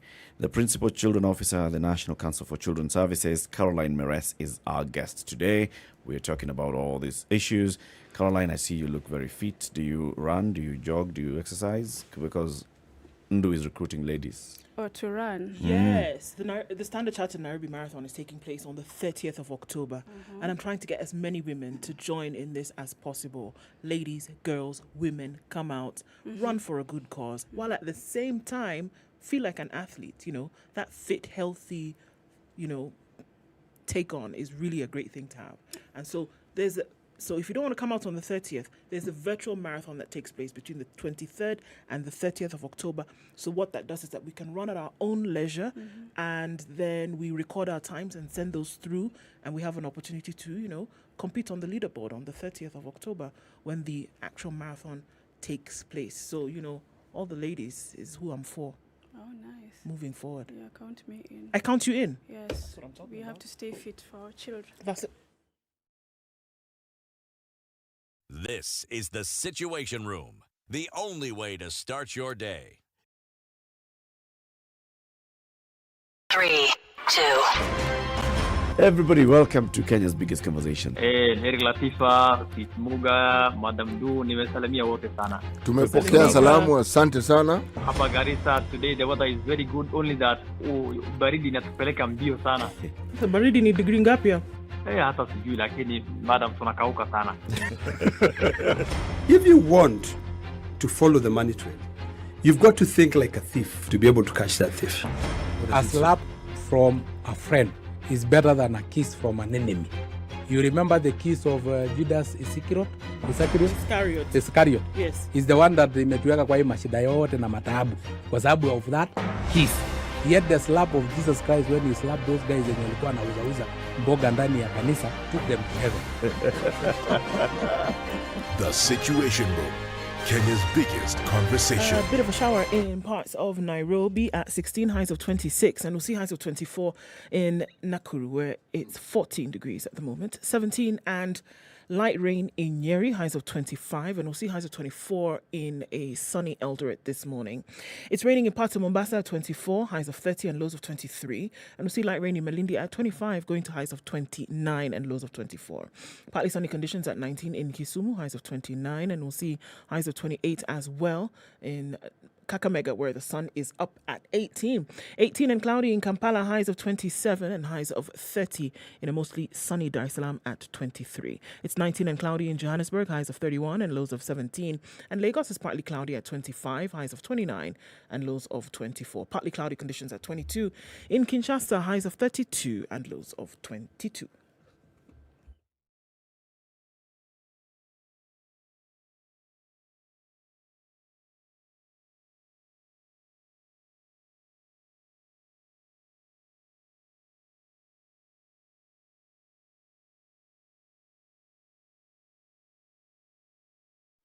All right, so we're looking at heavy traffic conditions coming off of the Thika Superhighway. That started early, and we're likely to see that build up as well coming out towards the CBD.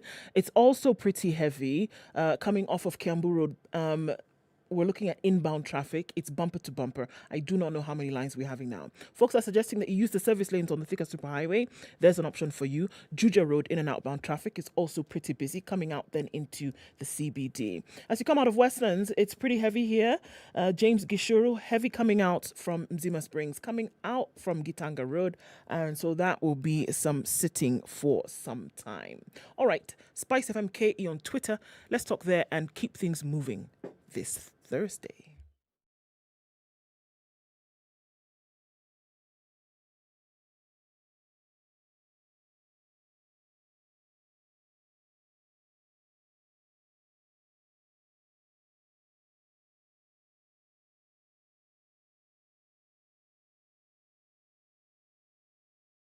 Mature, intelligent talk every morning. Spice up yourself.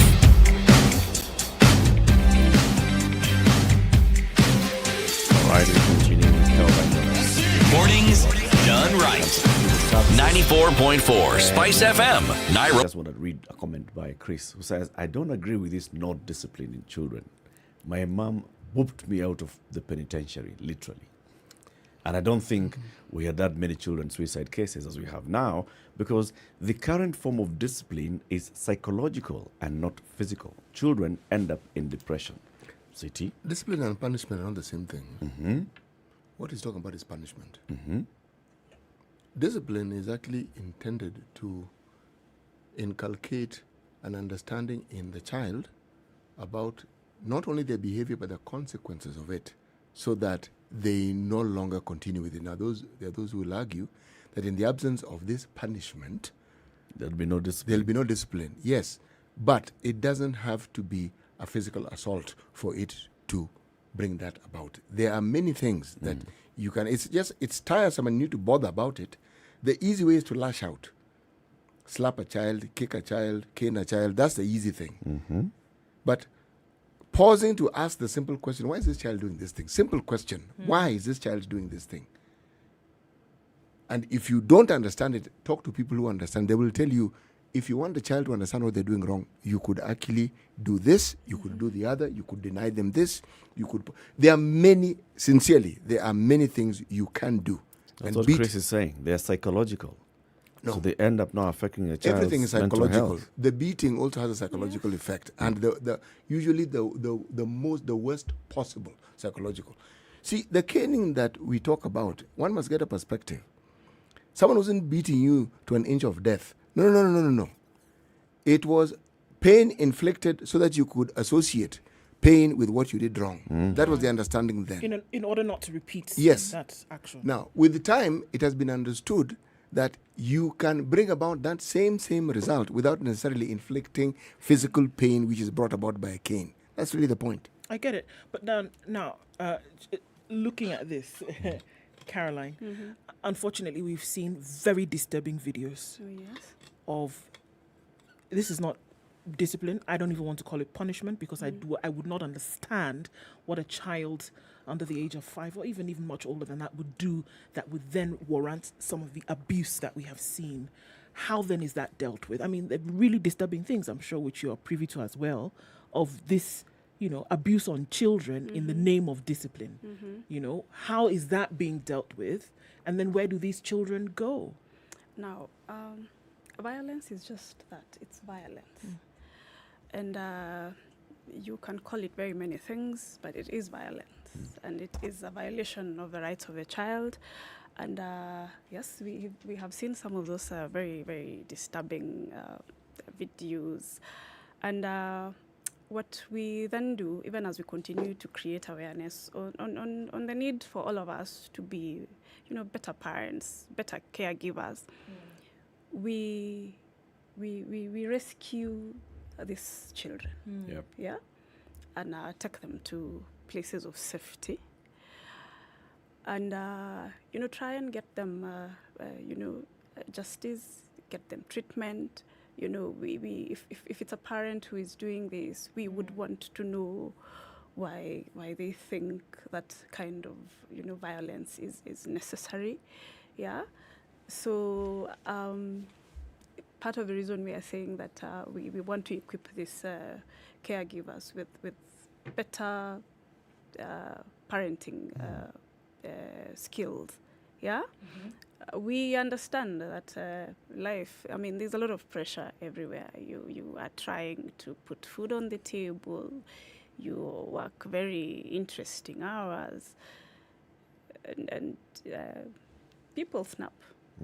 But that doesn't make it, that is not an excuse to violate a child. You have a responsibility to do what the law requires you to do for this child. You are the one taking care of this child. Yes? And I think I would say here that as a community, as a society, we need to do better for our children. That's true. Yeah. You see, I think I could argue that in the greater part, the majority of the cases is where a parent really feels the greatest and deepest love for their child. So they will not do anything that would harm the child knowingly. We have a minority of cases, and I want to call it minority, looking at the number of households we have, the number of parents and all, where people just go overboard. Now, those ones we can talk about and deal with. And now the question is, how do we identify those? How do we identify the root causes of somebody meting out this kind of violence on a child? In some cases, you hear it is about stepchildren being mistreated by step-parents, being mistreated by people who are their guardians or caregivers, not their biological parents. In some cases, there are some biological parents who actually go out and do this to their children. And then you hear about other circumstances. This lady has moved into this new home, and now she's trying to please the new husband by doing this to the child. All those manner of things that we cannot really directly excuse, but they point to how do we address such cases, because they still exist. You're there, you are a body, you are the regulatory body on children welfare. They have been there for many years, they continue today.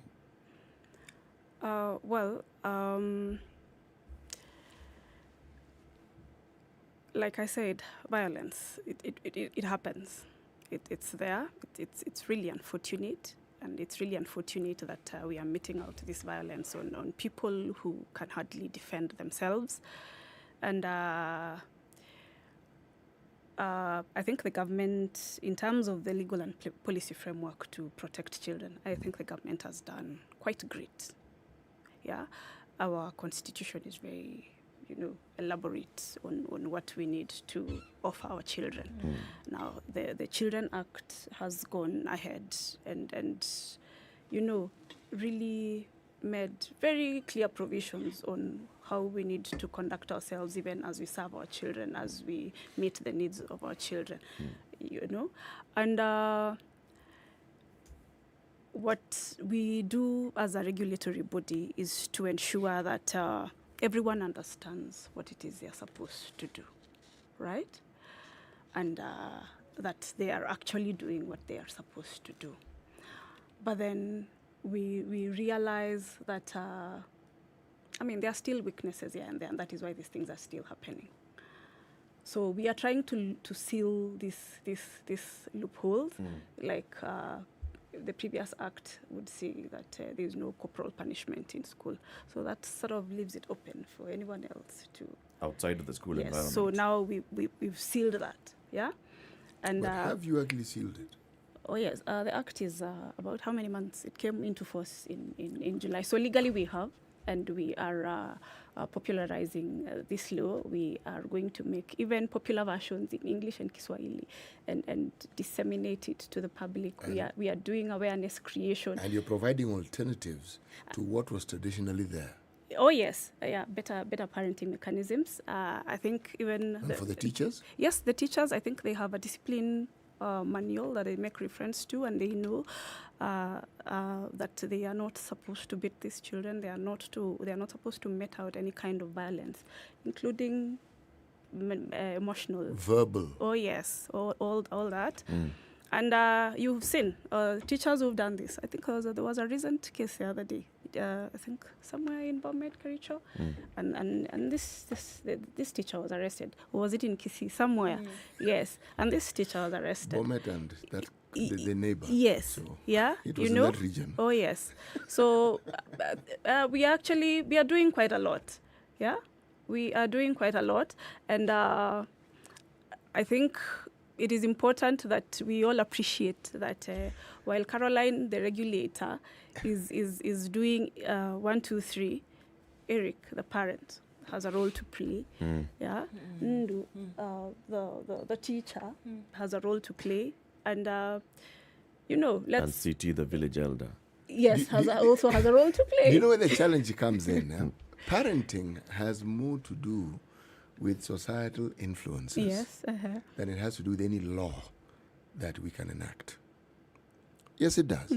Because if you take, for instance, and you look at how we all go about our business, modern terminology, we call it the ecosystem. It's the ecosystem in which we grew up. It influences you enormously. Now, the challenge of trying to infuse and bring in some of these new norms that we encounter, even as they are good as they are rather, there are negative influences that still also come in. Now, sometimes the conflict of just trying to cope and understand how to balance these two, that in itself is a problem. And I'm saying that there has to be a way, and it has to be an ongoing process for the longest time possible, because essentially this is behavior change intervention. Oh, yes. You are actually trying to infuse a certain thought process into societal norms that have been held for the longest time possible, and you're going to turn it around. Now, if the alternatives that are being provided for exist, I have to ask the question, were these alternatives that you gleaned from conversations you had with parents, you had with teachers?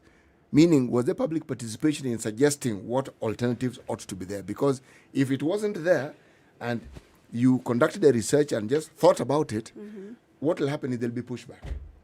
People will not talk about it, but they'll do what they've always done before.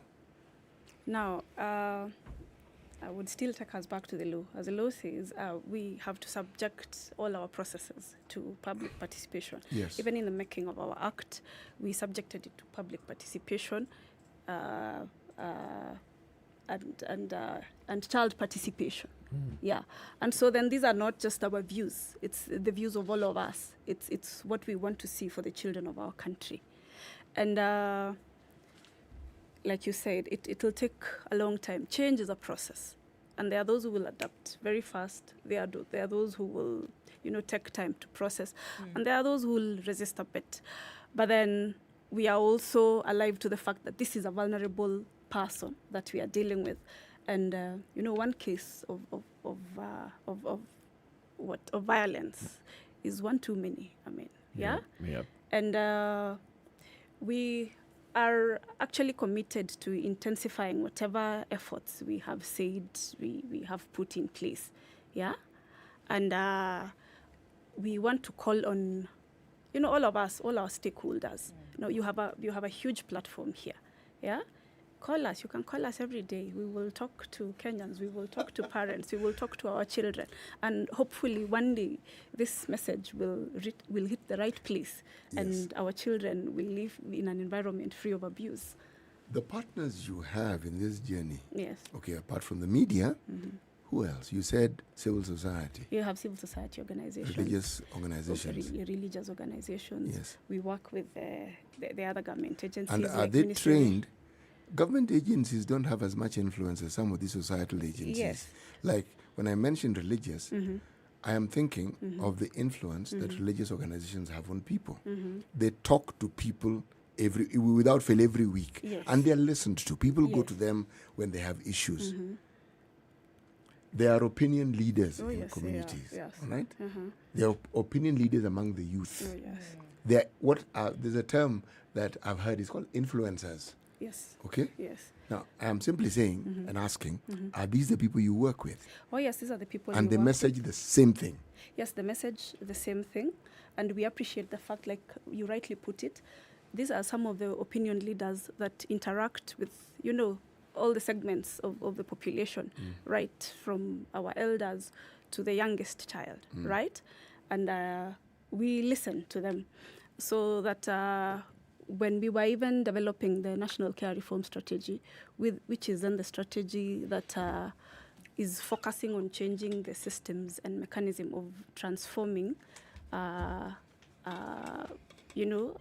care, how we care for children who have been separated or at risk of separation from their families.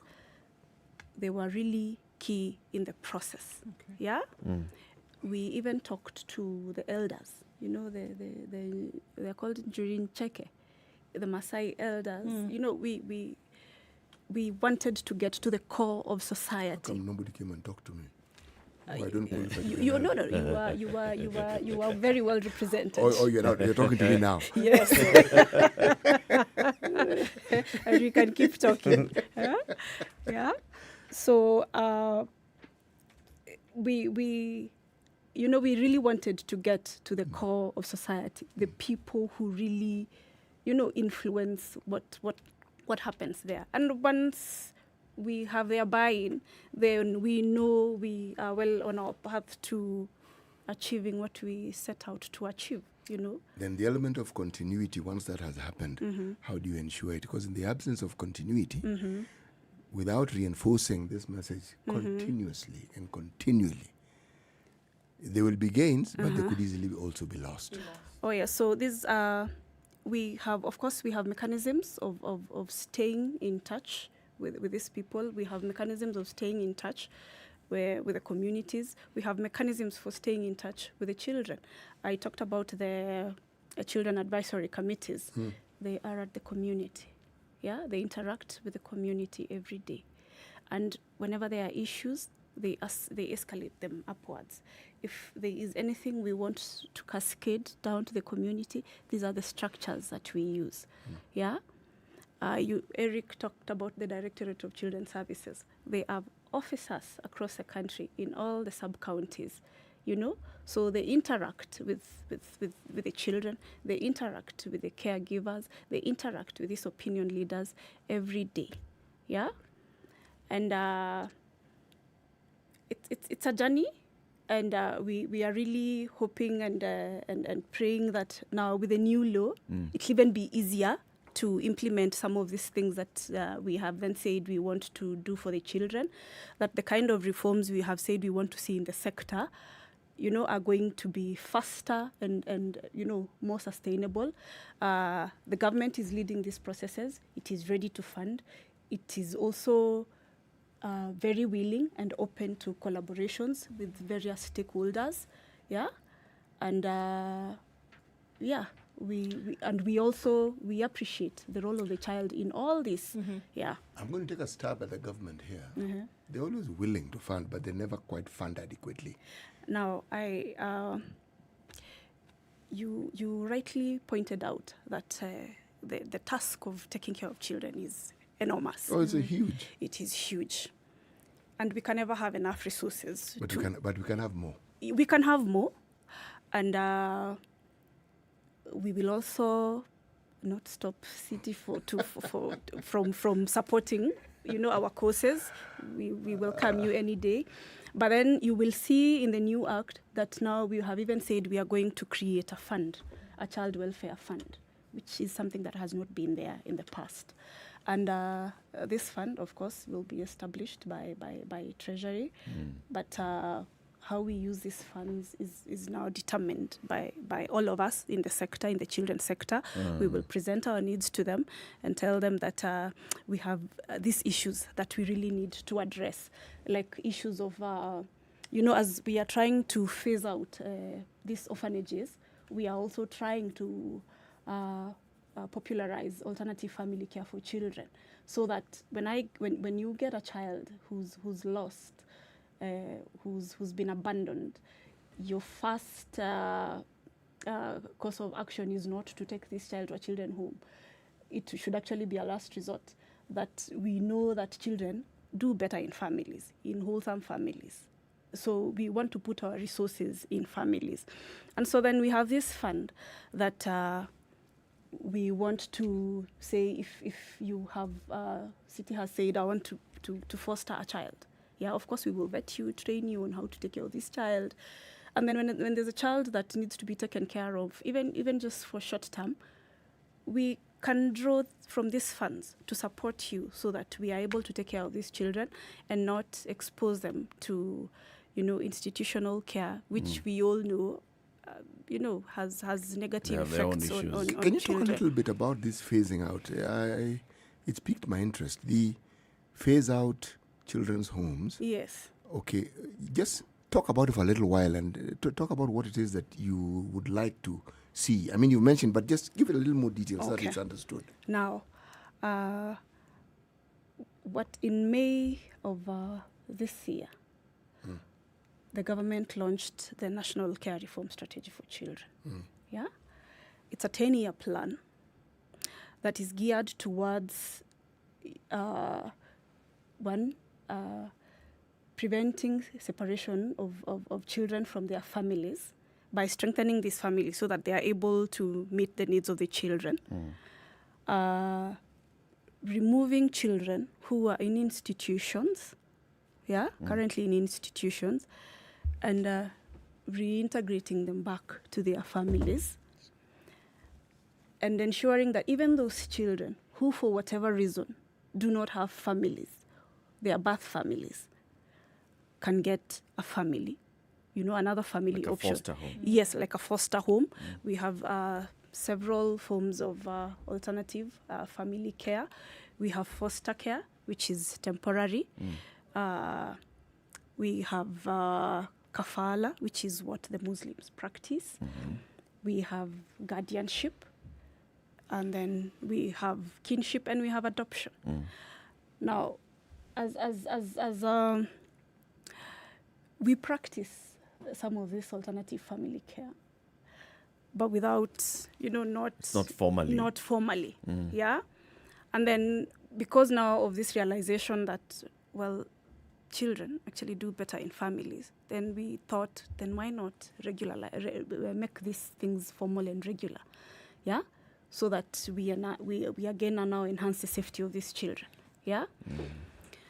So, and even as we do, as we remove these children from institutions to the family and communities, we also appreciate that this requires resources.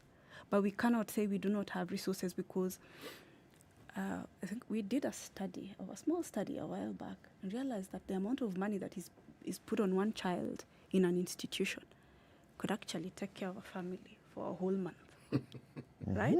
Really? Yes, so it is more cost effective to keep children in families, than to keep them in the institutions. Yes.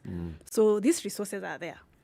What we are now trying to do is, talk to, the well-wishers, these very well-meaning individuals who have resources that they want to support children with, to tell them, now, instead of sending these resources to the institutions, how about support community-based community and the family? Yes, and the family. What? Yeah. Can I ask what happens to these children after they've gone through? I mean, they've obviously been almost like a quasi-adoptment, foster care.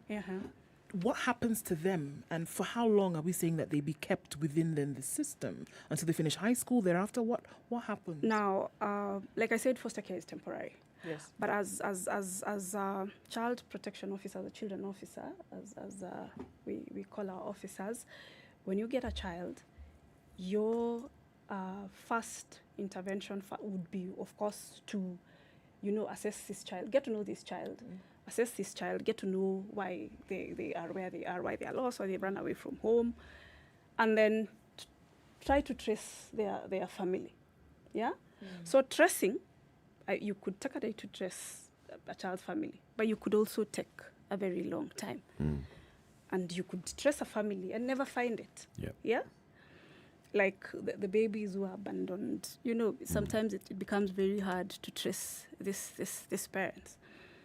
And then sometimes, for the good of this child, for the safety of this child, it is even not wise to take this child back to this family. So we find them alternative families.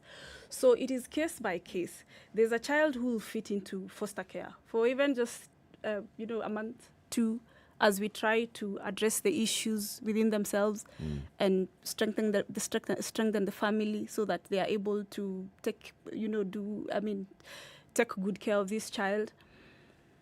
But then if this takes longer, and we have explored all the possible avenues to try and get this child back to their families, and it is not possible, we could not get the family, these children we are allowed to transition these children into adoption. I see. Okay. Yes. In the same family? Yes. In the same family. Yes. Caroline. Yes. We thank you very much for coming today. Thank you There's very a much lot for to having still me. talk about. Uh-huh. Caroline Meres is the Principal Children Officer at the National Council for Children's Services, the regulatory body for children issues. You've talked about the Children's Fund, where we have experience, Petroleum Development Fund, Sports Fund, Social Security Fund, Deposit Protection Fund, not positive anyway. We'll talk about that later. We'll talk about all those ones later. Keep it here for more conversations. Coming up in the next hour, we talk about title deeds. Good morning. It's 8 a.m.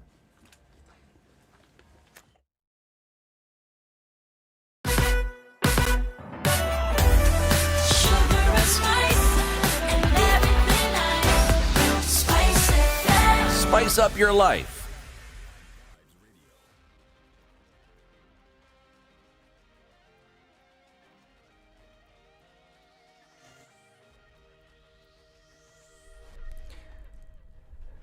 Good morning, this is Newswire. I'm Dennis Aseto.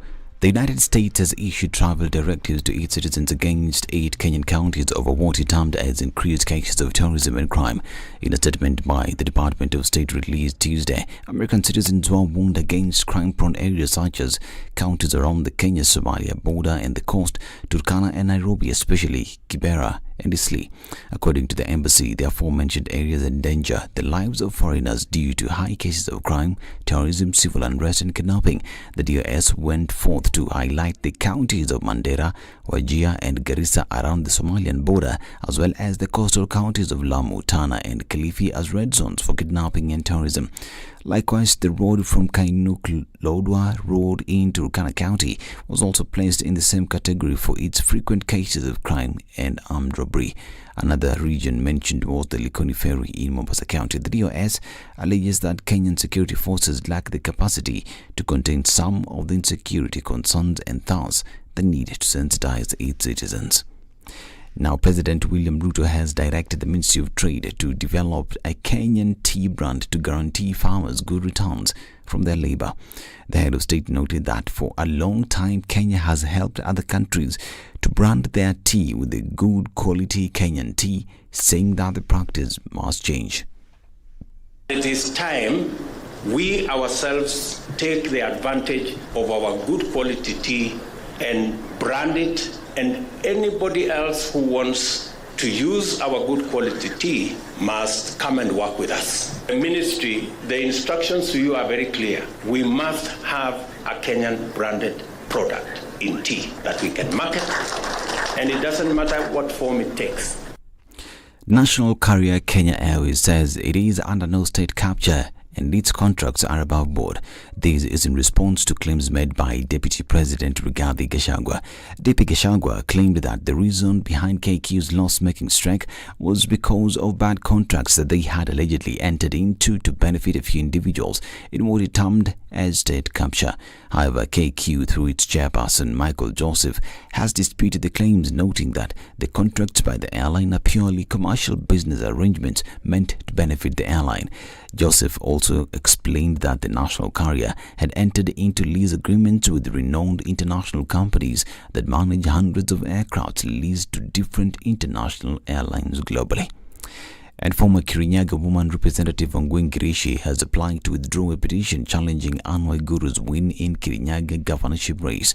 Girishi said that she decided to take the bold step that does not serve to advantage her or disorganize and disenfranchise the governor, but one that serves full advantage to the people of Kirinyaga.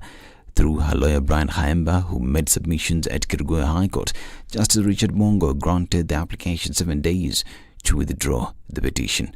Lawyer Kamotho Waiganjo, husband to Governor Waiguru, welcomed the move and said that it was proof that Waiguru won the race fairly. So we're grateful and we're happy that that has happened, and we're looking forward to actually the prosecution of the application and for us to file that matter aside. Rule 21, which allows parties to withdraw from a petition they have filed, but they are required to file formally the election petition regulations. So they will now be proceeding to do that, and then the matter should be concluded without any problems.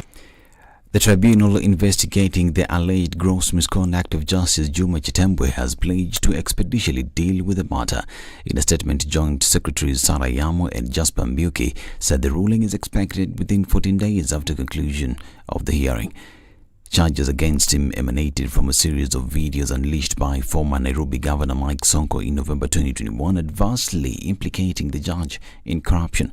Following the claim, Sonko filed a petition at the JSC seeking his removal from office. Retired President Uhuru Kenyatta suspended the judge and appointed a tribunal to investigate him.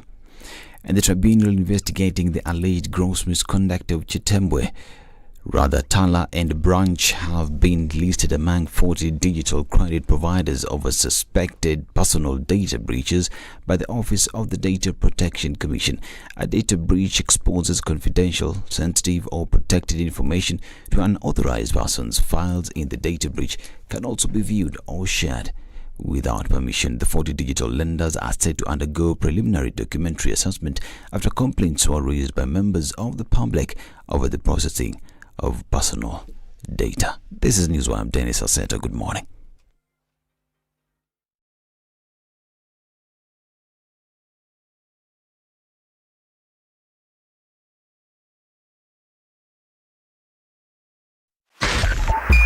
.5 Spice FM, Kisumu. All right, so looking at traffic building up in many parts of the city this morning. After 8 o'clock, it's still pretty busy. We're looking at Langata Road, and I thought this thing that was there was supposed to sort out this whole traffic issue, but clearly not. That overpass has been completed, but we're seeing some traffic there, quite a lot of it actually. It's building up and it's spilling over to Raila Odinga Way, then connecting with the madness that already is happening on Gong Road this morning. Jogo Road pretty busy getting into the city, then it's going to connect with Kamkunji, where traffic continues to be an issue this morning. Coming off the Thika Superhighway, pretty heavy as well. And we're looking at traffic that has built quite some on Kiambu Road as well as Limuru Road. Moving in a westerly direction, we're seeing Western's traffic really heavy as well. James Kishore is still doing the thing this morning. Keep an eye on things as we're looking at what's happening coming out of Red Hill Link Road. That should be free and clear at this point. Let's keep an eye on things and see what happens in about half hour or so. Let's talk on SpiceFM KE on Twitter.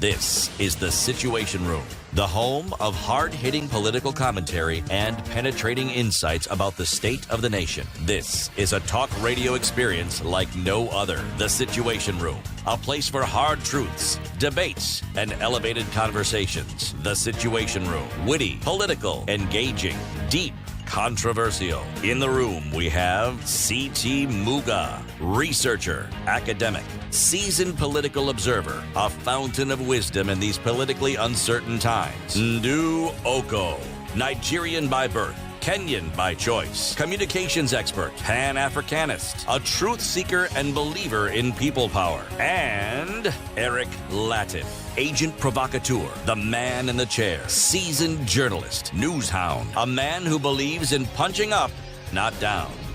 This is the Situation Room, 7 minutes after the 8. only Good way morning to and start welcome your to day. The third hour of the Situation Room this morning. This is Kenya's biggest conversation. We have conversations every weekday morning, 6 a.m. to 10 a.m. on Spice FM. Between 7 and 9, we are also live on KTN Home. And we live stream the show throughout on Spice FM KE, YouTube, and Facebook, as well as our website, www.spicefm.co.ke. In the next hour, we want to talk about title deeds. And someone is here to tell us that title deed is the most useless document in a land buying transaction. Can you imagine that? Ready title. It's the most useless transaction document in the land buying process. Anyway, before we welcome Solomon Wangwe to the show, let us hear the day's proverb, City. Yes, Proverbs. Including this one is still from the country of Libya. Mm-hmm. He who keeps the company of dogs will bark. He who keeps the company of dogs will bark.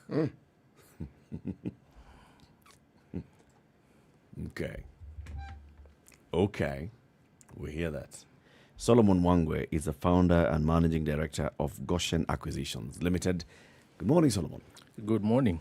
Welcome to the hot seat. Thank you. It's been a long time. Warm. It's been a long time coming. Yes. Yes. Thank you. Karibu sana. Most that good. proverb from Libya. What do you make of it? African proverbs have a way of playing with words that make them very interesting. To me, it sounds like the reverse version of birds of a feather flock together. Indeed. It is, eh? It's like starting from the very beginning. Right. If you flock together, then your feathers will be the same. Will be the same. Will be similar. Right. Yeah. Okay. Tell us about Goshen Acquisitions. What's Goshen Acquisitions? What do you acquire? Who acquires you? What is it all about? That's a good question. So Goshen Acquisitions is a land trading, buying and selling company, founded in 2012. As a result, I call it a happy accident. We never intended to get into the business, but were forced by unexpected circumstances to start. And unlike what the name may suggest, we're simply in the business of providing safe land investment opportunities for Kenyans, both here and abroad. Okay. So you don't just acquire land, you also sell? Yes. Someone hears Goshen acquisition is like, these guys, let them into your home. Next thing, home gone. No, not Goshen auctioneers. No, Goshen acquisitions. We only sell what we own. I know it's been a growing business model because of the problems in the industry, but that's a decision we made from the very beginning, that we would never represent someone else's interest as a broker, a third party. We only wanted to sell what we owned. Therefore, we could stand behind what we were offering, being sure of the history of ownership, the provenance of the documentation, and that sort of thing. The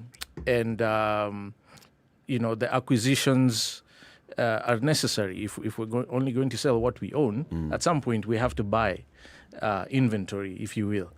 That's where the name came from. It's a little bit deeper than that, but... delve into the depth a bit so that we get it. Yeah. Well, 2009, I came back home from the US, where I'd been living for 11 years after high school, like many in my generation. I came back to settle back home and struggled to find my place in this new Kenya. Remember when I left the late President Daniel Moi? The previous century, yeah? Yes. Okay. I found a very different Kenya because I'd been away for a 10-year stretch. And there was this big craze around buying land and selling land, and the gains, the capital gains that people were, having circle back when they sell. And I was interested in that because I had a few coins in savings. My wife and I had very little in savings at that point because I was unemployed. I just come back home. A friend we met in church, her name is Rose Muyu. I'll shout her out because if it wasn't for Rose Muyu, we might not be here today. She shared an interesting story about how at the age of, I think she was 42 at the time, had not earned any more than 45,000 shillings a month, and yet she was worth tens of millions of shillings in land and property. That piqued my interest. So I reached out to her and asked her to mentor me because I was scared of getting conned from all the stories you hear. And she said yes. I set about looking for land with her guidance. We found one. Unfortunately, it cost a lot more than the 150K in savings that I had at the time. Unexpectedly, a group of friends and family that used to meet once a week from church, they used to call them life groups. We used to attend Mavuno at the time. Unexpectedly offered their financial support to allow me to purchase this piece of land from their savings account. I literally spent the next day driving to everyone's home and office collecting cash and so on. I happily paid a deposit the next day, and I called Rose. She helped me figure out how to raise a balance by pre-selling land to people who wanted to buy, but like herself, were very apprehensive about starting the process. They don't want to get conned. They don't want to buy the wrong thing.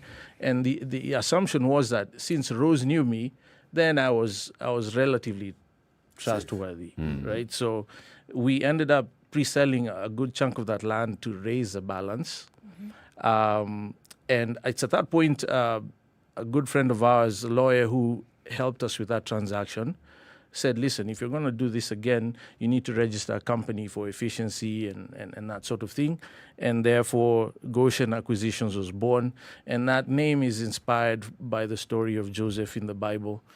where his father and his clan were given the best of Egypt, which was the land of Goshen, by the Pharaoh as an act of favor to Joseph, his number 2. And it says that in Goshen they lived, acquired land and property, and prospered. And so that's what we envision Goshen acquisitions being. We eventually created a trademark later as a result of a brand audit, because a lot of people like yourself, you hear Goshen acquisitions, people think we're advocates who are involved in mergers and acquisitions and that sort of thing. And out of that, Grand Acres was born as a trademark, because that's a bit more obvious, the name, and that's a customer-facing brand of Goshen acquisitions. Grand Acres. Yes. Okay. Now, we are going to have an interesting conversation today. When people think, just like when you were buying that first piece of land, you were very much interested in knowing first the true owner of this piece of land. So you do going to the land registry and checking and, finding asking for the mother title or the title deed, and looking at the title deed and seeing whether the name corresponds with the person that you're dealing with. And it's the same thing with people who are coming to buy from you. They wanted to know exactly who owns this piece of land. And the reference point is the title deed. And here you've been saying recently that the title deed is the most useless document in a land buying transaction. What on earth do you mean? It sounds alarmist, huh? Very. Understandably. It sounds inflammatory. Yes, it does. We've received many unfriendly comments from all sorts of people from many corners, particularly the legal fraternity. But it's a statement I will stand by. It's a fact, and I know a lot of fuss is made around titles, because even us in the business, when we want to market and sell something, the first thing you'll see in our advertising is clean title, ready. Clean, ready title. Right. What does clean title mean? And we have learned, over the last 10 years since we started, it's almost 11 years now, that that document is really quite literally the most useless, and I use the term most useless intentionally to provoke people to think about what I'm saying, and it was stated in context. Obviously, a title deed is important, otherwise you have no point of reference with bankers and lawyers and that sort of thing. And claim of ownership. Well, that is debatable. It's one of the reasons I made that statement. Yeah. And in the context of a land transaction, there are much more important documents. They do, in fact, give life to the title deed. Therefore, it is, someone said maybe you should have said it's the least important as opposed to the most useless. Semantics, but I think the point was made that document, as much as we flash it around as land and property marketers, is far less important than a bunch of other documents behind the scenes that most people have no access to, don't know they exist, that give life to that title deed. And what are those? What are these things that essentially that we are not seeing? Because everybody is thinking about the title deed. It's the title deed that you run around. It doesn't have a title. And the importance or the emphasis that is placed on that particular documentation, I'm sure you know, it's huge. So, and then if that's the case, then why does everybody put so much emphasis on it if it is not as important? Well, I think the emphasis is placed on that because it's what people see. It's a recognizable emblem, image. I actually brought a couple to the studio for demonstrative purposes. But, you see that document with the red seal, and it gives you a feeling that this is legit. Yes. It's ready to go. But, there's a raft of other things behind that document. Before that title deed is typed, registered by the Ministry of Lands Registry. For instance, the green card is far more important than a title deed. And in many cases, it's a literal green manila card that sits in a file at the registry. And the lock and key, very limited access to it. It'll typically contain history of ownership of that property from when it was produced. And the reason I say that is because if you're dealing with something that was subdivided last year, the green card to that title will only go back to last year. But the last entry in that green card will tell you its linkage historically. Therefore, it was a subdivision of a particular mother parcel, which also has a green card, and those will go all the way back to 1963. Where I've seen some as old as 1952, especially for CBD, and it'll tell you from the Queen of England to the government of Kenya to such and such a company was charged to a bank. There was a fraud case involved. The fraud case was sorted out and that sort of thing. It was subdivided by such and such and sold to the next person. That document, I like to tell people, is akin to a birth certificate. So all of us adults in Kenya carry an ID card. To me, that's a symbol of a title deed. The ID card is important because it allows you access to services and places. But that ID means nothing if there's no file at the Registrar of Persons containing your birth certificate. And so the green card is what gives birth to the title deed. And there's a few other documents between the green card and the title deed, like the registry index map, the mutation form, if it was subdivided from a larger parcel. There's land board consents. Okay, hold on. Yes. So now, then, I've actually now been able to put it in context because you're talking about in land buying transaction. Okay. So now let's talk about that land buying transaction. Take us from the very beginning, from the moment now I come to you and you tell me, oh, I've got a piece of land here, and then what those documents are and their importance. Right. In that whole journey up to the point where tumemalizana na wewe, I have my title deed. Yes. Because I still want to have my title deed. Yes, it's important.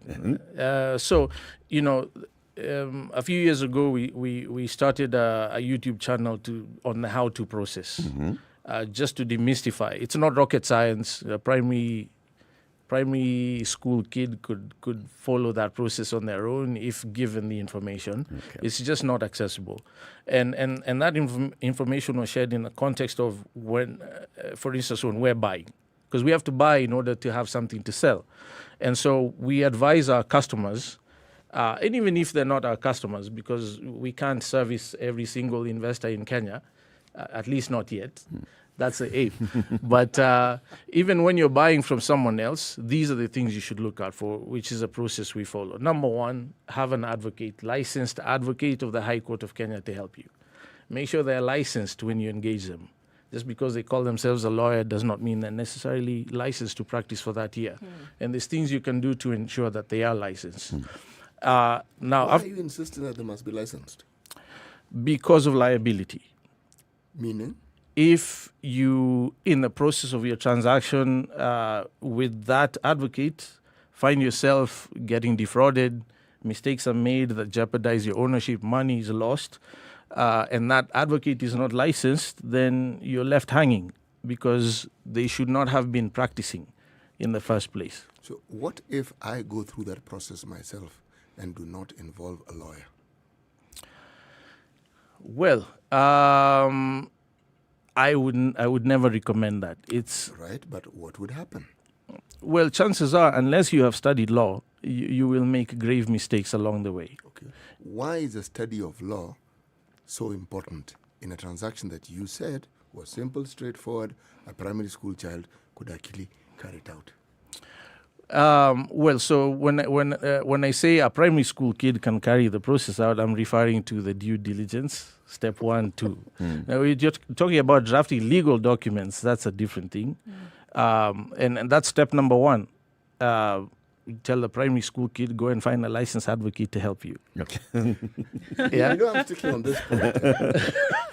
I'm sticking on this point. Yes. Land transaction, Solomon, is land transaction. Are they not generic ways of simply ensuring that that transaction follows laid down procedure? Now, there may be details which are specific to the transaction that you have, but the where to fors and there and tos and all that, are they not just the same thing? Yes, I suppose you could say that, but you would need to invest a lot of time and effort to know what those are in the first place, which is what they go to school for 4 years, do pupillage, and get admitted to the bar for. So why do that? If you have the time to do so, you are aware, absolutely. But there are protections in place by working with a licensed advocate, because even the process of a land transaction is regulated by the Law Society of Kenya's conditions of sale to protect both parties. So therefore, we recommend that you work with a licensed advocate. Once you do that, there are specific documents you should ask the seller for every single time without fail, starting with the title deed, original. If they can't show you the original, it's the first document you ask for. Yes. Okay, the title deed. Yes. The most useless one. Yes, Okay. because it's simply the starting point. Okay. And so with the title deed, you can then dig deeper and ascertain that this title deed is founded on actual documents legally recognized and the property actually exists. Because even in the absence of the original, you can have a copy. With a copy, you can go to the registry and ask for certain things. If they can't show you the original, ask them for a certified copy, not just a copy, because I could manufacture one to misrepresent facts. Same goes for their identification documents, ID, PIN certificate. If it's a company, obviously, certificate of incorporation and that sort of thing. Along with that, you must ask them if it was subdivided from a larger parcel, which is majority of the case today. Then you must ask them for a mutation form, a certified copy, not just a mutation form. Mutation form. That is a document that illustrates how this particular piece of land was created from the larger mother parcel. Along with the mutation form, you require the registry index map. It must be updated and also certified by the Department of Survey, so that you're sure that you're looking at authentic documentation. And with those, then you can hire as a licensed surveyor to do the groundwork for you. Standard 2 kid is lost, man. I'm not in Standard 2. Start and with I'm feeling a title little bit deed, dizzy. then from title deed you get mutation form, then along the mutation form you get what else? Registry index the map. Registry index map. Then something from the Department of And all these things are Survey. coming from the person who's selling you the piece of land. That means They that when you must. own the land, you must have all these documents with you. Precisely. If you ever hope to sell this piece of land. If you hope to sell it legitimately in a manner that is required. Most of our sellers don't. And this is part of the problem. This is why we have fraud, because you have incomplete sets of documentation that one can manipulate and this, that, or the other. So this is the reason we ended up saying that, listen, there's a bunch of documents a lot more important than the title deed. And you must have those in order to be sure that you can trust the title deed and its ownership. Solomon, are you seriously saying that everybody who owns a piece of land today in this country, they bought this land legitimately? If you went to the land registry, you'll find that their title deed is legitimate. There are no double or triple claims to this piece of land. Every legitimate homeowner in this country would have these documents with them. A title deed, a mutation form, registry map, and plus the others that you're going to tell us. They may not have them with them, but they do exist. Okay. And That's they ought our to have assumption. them with them. They ought to, absolutely. So you're saying that if they own land and they don't have them, they may just have been fortunate in there not having been an issue. Exactly. And that if they were more knowledgeable, they ought to have asked for this, because these are things which are necessary. Yes, they pre-exist the title deed. Where? It's a learning curve. Okay. So we are at 3 documents, and we started with, let's just start with, get the title deed. It just shows you, all right, Solomon owns this piece of land. But beyond that, to make sure that Solomon actually does own this piece of land, that this piece of land actually does exist in law, is where now we're going to these other documents. The land buying transaction.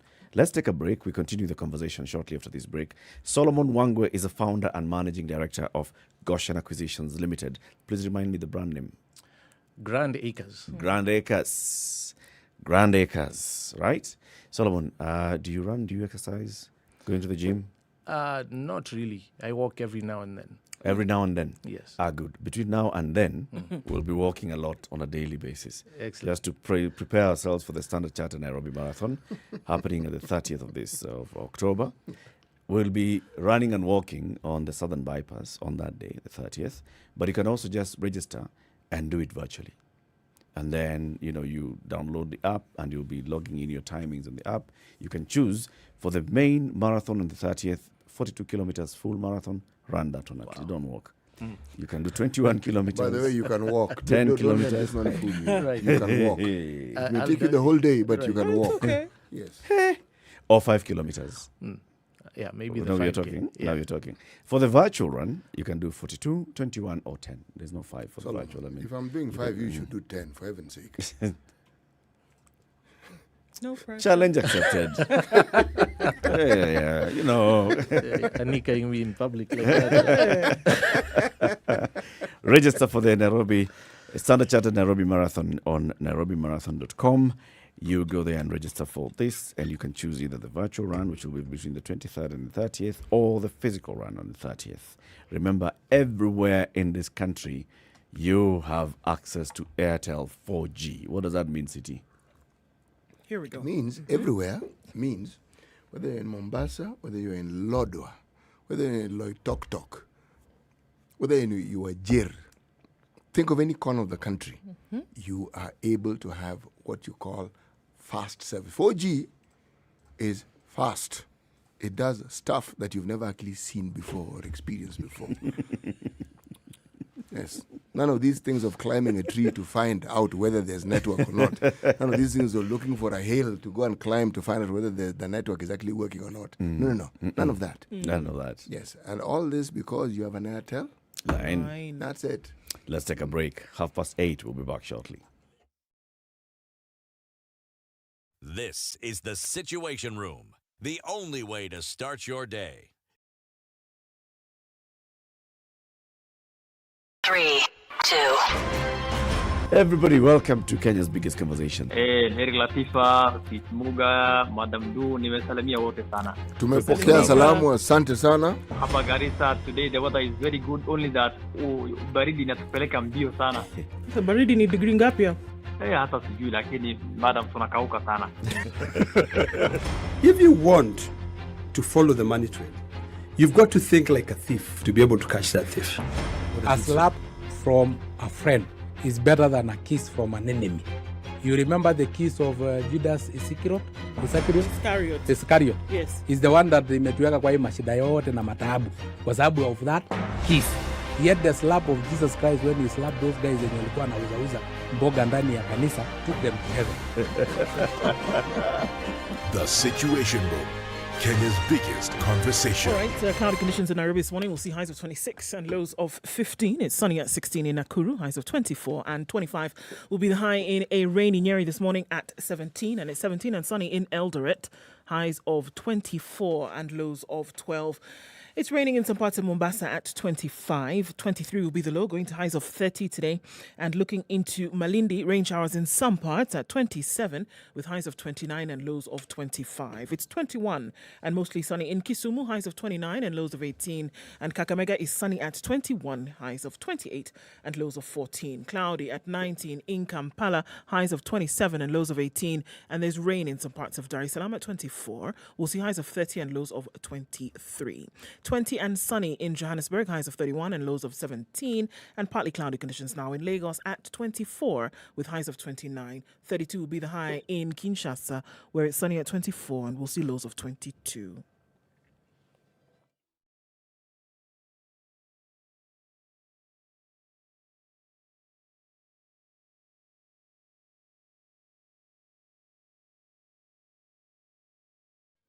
All right, at 8:08, looking at traffic still building up in several parts. Okay, Imaradima folks are complaining about inbound traffic moving really slowly this morning. Not quite sure what's going on. The madness starts here. Where is here? Okay. Near Muthaiga Square, Thika Superhighway, traffic is bad. Use the service lanes on the Thika Superhighway this morning. It'll help out matters because things are thick and coming. All right, what else are we looking at? Langata Road, still heavy as you're going towards Aerodrome and then on to Uhuru Highway. Kiambu Road also still trying to come out without too much of a scratch, and it's looking better coming out of Westland. So keep an eye on things. Let us know what's going on where you are. SpiceFM KE on Twitter.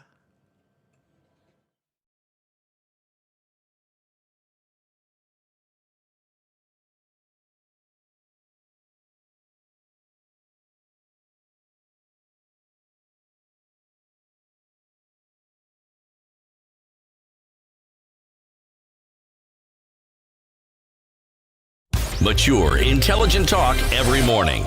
Spice up yourself.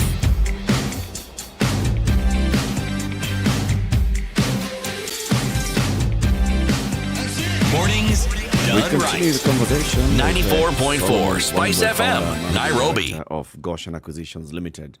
And he's here to prosecute the case. Why the title deed is the most useless document in a land buying transaction. So he says, all right, you want to buy a piece of land, the first thing that you ought to do is identify and hire the services of a registered lawyer.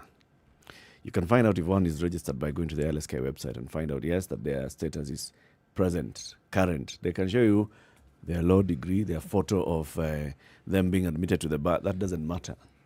Even this if year, it's a photo with the entire clan, yes, it doesn't matter. On that day, with the Chief Justice standing next, this is the day I was admitted to the bar. Sorry. Yeah. What's your current status? Number one. Number two, now you tell the lawyer, start doing these things. And you ought to know what your lawyer ought to be doing. So ask the person who's selling you a piece of land for a copy of the original or certified copy of the title deed. Yes. Next, ask that person for a mutation form. Also ask for a registry index map. Index map. What is that? So the registry index map is the final authority, map authority. In actual fact, today, the only reason people can access mutation forms is because registry index maps have not yet been updated. The mutation form illustrates how the property was subdivided from whatever existed before it. Okay, that document is filed at the Department of Survey, the relevant office. They're now devolving those offices, but once the title deed has been produced, what is supposed to happen is the district surveyor sends a letter, forwarding letter to the provincial surveyor, asking them to update the registry index map, which is essentially a map for the larger area, not just for that particular piece of land. A registry index map will show you who the neighbors are, their title reference numbers, any access roads and shapes, and precise location as relates to the general locality, right? That document must be updated. Otherwise, you're setting yourself up for future problems. Now, once a document is updated, the registry index map, the mutation form becomes inaccessible. It's just that we, in the process of subdividing land, are very keen to obtain copies along each step of the way, just so that we have historical documentation for how we arrived at what we're selling you. But generally speaking, the mutation form would only be availed to you if the registry index map has not been updated. But it ought to be. In fact, on the back of every title, there's an endorsement done by the senior lands registrar for that purpose. And if that has not been done, what that means is under the new regime where they're doing title conversions, the new Ardhi Sasa initiative, where they're, in fact, in the near future, nearest possible future, if you ask them, they want to phase out physical titles. Everything's going to be digital. But along that process, the registry index map becomes very critical to you getting your new generation title. So if the RIM, we call it a RIM for short, if it has not been updated, then you're setting yourself up for future issues on your ownership. Next document. So assuming you have the title, mutation form, registry index map, and I should point out here, those three sets I've mentioned are typically for freehold properties. Leasehold properties have a slightly different set of documentation, but they correlate. For leasehold properties, it's the certificate of title as opposed to title deed. Along with the certificate of title, you're supposed to have your deed plan, which will show you the shape and dimension and size of the specific property that goes along with the certificate of title. But if someone shows you a certificate of title without the actual lease, you should take a pause and be cautious, because the lease is what gives birth to your title. So you're supposed to have a lease along with that. That's a document that will contain all the conditions of use for that land, whether it's residential, commercial, how much space you're allowed to cover the ground with buildings, the tenure as well. So the lease is for 99 years. If you're buying it now and it's a 99-year lease, like ours is for our Naivasha project, the All Kekun, in 10 years, when I sell it to someone else, they will be buying an 89-year lease. Right? And so on and so forth until it expires. Whoever owns it at that point must renew. Right? But all these documents do correlate. Assuming you have those, your lawyer should help you engage a licensed surveyor to go to the ground and confirm that the situation on the ground is exactly as the documents say, because they are not always exactly as the documents say. There's discrepancies with sizes very often, especially for freehold land. There's normal margins of error allowed. If they go beyond that, they must be corrected. And in some cases, that will mean you correct your mutation forms and obtain new titles before you can proceed.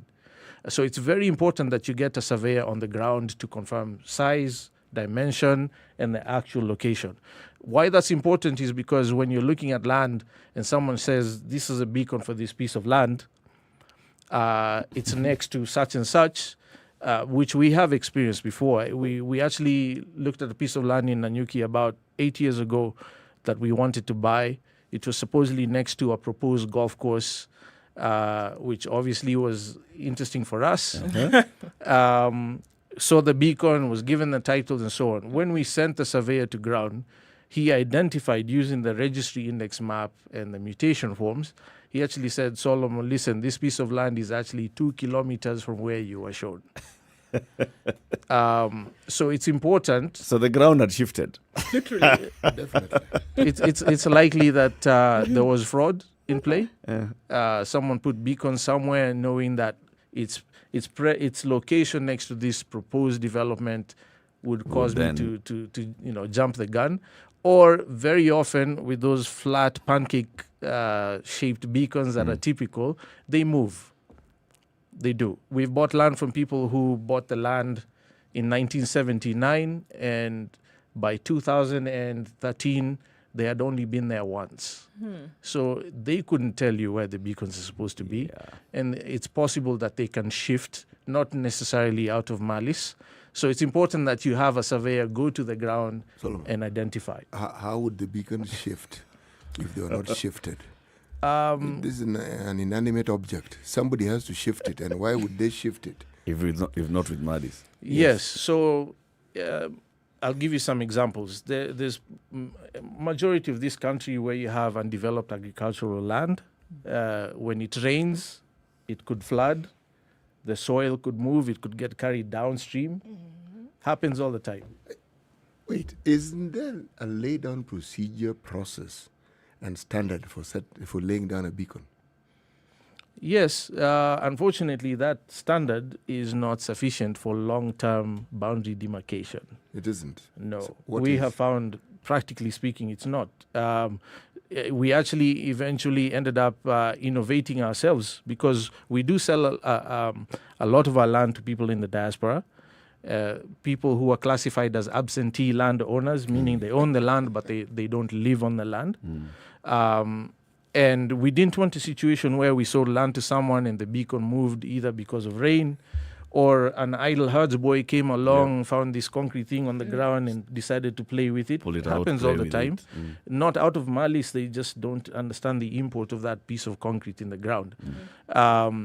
And so we ended up creating these, we call them our signature beacons. They're about 18-inch diameter, 7 foot tall before it's put in the ground. It's steel reinforced. It's branded. It has your title reference number. 7 foot tall. Oh. Yes, 7 foot tall. We plant it 3.5 feet in the ground, so half of it is secured with cement underground. And you would need a bulldozer to move that thing. It weighs about 800 kilos by the time it's fabricated. And so those are some of the interventions we found we have to make precisely because the standard, the norm, is not sufficient for... The norm seemed to have been based on trust. Yes, probably. In fact, before the concrete, they used to use sisal plants. Yes. Yeah, makonge. Because you're present anyway. Right. And everybody knows that mukonge is on Eric, our boundary. people have been known to move those sisal plants at night. Of course. Yes. True. So, I mean, That's what neighbors do. So I'm looking at all, and this is for somebody who wants to acquire land, right? Yeah. Now, those, I mean, and this is the process that you have gone through. There are those who will find this a bit of a dizzying experience in terms of, okay, I've got to go to this department of survey. I don't even.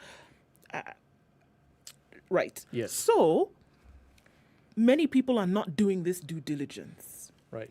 So are you saying that should somebody come to Goshen, for example, tomorrow and say, look, I want to acquire a piece of land, I have to go through this whole process as well? Or are we saying that you've gone ahead and done the due diligence, and so then one must just come to you and then you can now carry them through the process? 1,000,000%. That's what we're saying. We're saying that because these are the processes that must be followed in the first place and that we do follow them, it therefore saves you the trouble of having to go through that rigor.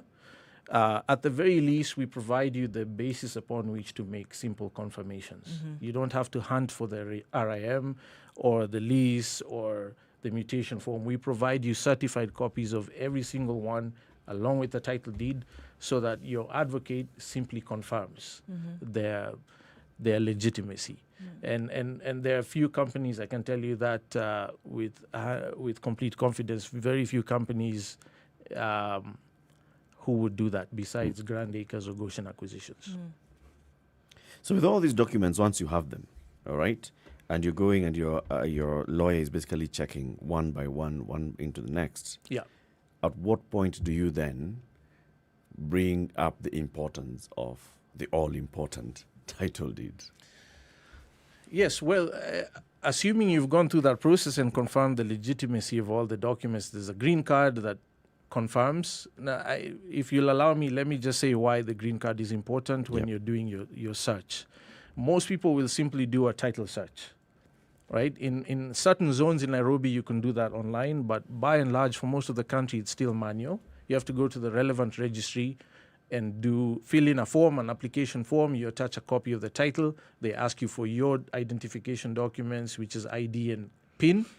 And then they produce a search certificate. That's what they call it. It'll tell you the status of the land. Is it clean? Is it encumbered? Is there fraud? Blah, blah, blah. Most people stop there. What we recommend for people to do is after you do the search, get your lawyer to go back and get a certified copy of the green card. Because when you apply for a search, what the people at lands do is they go to the green card and write down on your search certificate what the green card says for now, the current status. The reason we recommend that you do that after as opposed to simultaneously is because we had a situation, for instance, in Kajiado about 10 years ago where there was a cartel of fraudsters working with clerks at the registry who would say, listen, if Solo comes to do a search in this, let the search say I'm the owner. Then when I sell, me and you will split the chums. What? You know? And later on, when you do a certified copy of the green card, you find that the details provided to you on your search do not match what is on the green card. And that's a massive red flag. So I always tell people, as opposed to doing them simultaneously, get the search first, then have a certified copy of the green card to confirm that the search produced to you is accurate. What is a certified copy? It's simply they make copies. Sometimes they will handwrite the details on a paper, and it is stamped by the senior registrar in most cases. It has to be an original stamp. It can't be a copy of a stamp. Otherwise, it's not a certified How copy. do you know the original? Usually you can tell the difference between a copy of a document and its original. You can even feel the texture on the surface. Very simple. Stamp, not seal. Stamp. Stamp can be made on the street. Wataka stamp, boss wanataka tuandike nini? Andika registrar. Yes. Couple of stars. Weka date katikati. At the registry. Very difficult for that to happen at the registry level. Okay. Because even when they access those files, there's an internal log about who has accessed the files. It's very difficult for the green card to get screwed around with, even though it does happen from time to time. But if you have paid the fee and you have a receipt from the cash office that you paid for this service, you're covered. If you get defrauded in that instance, legally speaking, then you could hold the government responsible for your loss because they misrepresented facts that they got paid for. What are the red flags that you should look out for in the details of the green card? Red flags to look for are disorderly dates. That document will have history of ownership in sequence. So when you have a date, an earlier date appearing after a later date, then there's an issue. If you have edits to the green card that are not countersigned, then you must investigate further. If it has not been certified, I would not even accept that as a reasonable point of reference. It has to be certified, accompanied by the receipt, your payment to the Ministry of Lands cash office for that certified copy. There is a fee involved, and so always ask for receipts. Simple thing, it costs you, 1,000 bob. The most expensive registry charges us 2,500 bob for a certified copy. But that thing could save you a world of pain in the future. How long does it take to process it? From point of application going to the lands office to the point of receiving that certified copy? Unfortunately, the answer to that is it depends. It depends on who is making the application and how diligent they are with follow-up. We've had to wait up to 2 weeks in some instances, even for searches in some registries. Some registries are more efficient than others. But we've also received certified copies within the day. So it just depends on who is doing it. Again, why you should work with a licensed advocate, because they tend to have the infrastructure to be a lot more efficient than you would on your own as an individual. Yeah. I'm pausing because I'm thinking that what you said initially about this thing being simple, it actually is simple. But it's only simple if you have the facts. If you don't have the facts, then, my friend, it's a brave new world. You will be walking through a maze without even realizing you're walking through a maze, and you'll never really get to the end of it. And even when you think you've gotten to the end of it, you haven't. Now, when you get to the point where you've done all these things, now, is this now where the title stops being useless? Yes, now the title means something. It's trustworthy. It's legit. It's bankable. You can deal with the bank without issue, borrow against it, leave it as an inheritance to your children or your grandchildren, or transact with it, subdivide it, add value to it. Until you have ascertained that, it's a fool's errand to proceed with that transaction. And I know it's something that people, especially in our field, and we're part of the problem. I'll be the first one to admit our industry, the land developers, the land sellers, those of us who subdivide and produce land, we are at least half the problem. Most of us will not tell you what to look for because it's not expedient. Well with what you've done. Yeah, it's not expedient. It's especially if you're not in the business of doing it clean, in strict adherence to the due processes. The policies are in place. They have been for years. It's not rocket science. I do look forward to the new administration, hopefully, putting a little more investment in public education around how the government is supposed to provide services so that people know what to look for. You people have been accused, you people in that industry of yours, of buying and selling land, of subdividing this country. The map of Kenya used to be like this. Now the map of Kenya is dots. There's just Kiraka. 50 by 100. 50 by 100 everywhere, man. You go to Lamu, 50 by 100. They're selling. Now, how does that, what you do, especially now that you talked about the registry index maps? Yes. Show us that you have put into consideration, let's say you've bought a piece of land, 1,000 acres piece of land somewhere, and you're subdividing.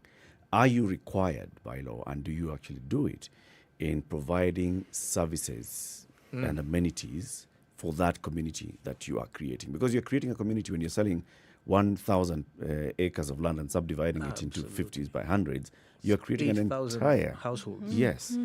Are you providing for children playgrounds, for shopping amenities, for hospitals, for schools, and for such others? Accessways. Absolutely. And sewer. Absolutely. So for the most part, for the last 10 years, we have primarily provided Kenyans locally and abroad land investment opportunities around speculation, right? And there's a difference. This is one of the things we tell people, and I think in a week or so we are launching our 9 steps to safe land buying in Kenya. If anyone who's interested can go to our website and register. They'll receive it for free. Just a strict guideline checklist on what to look for.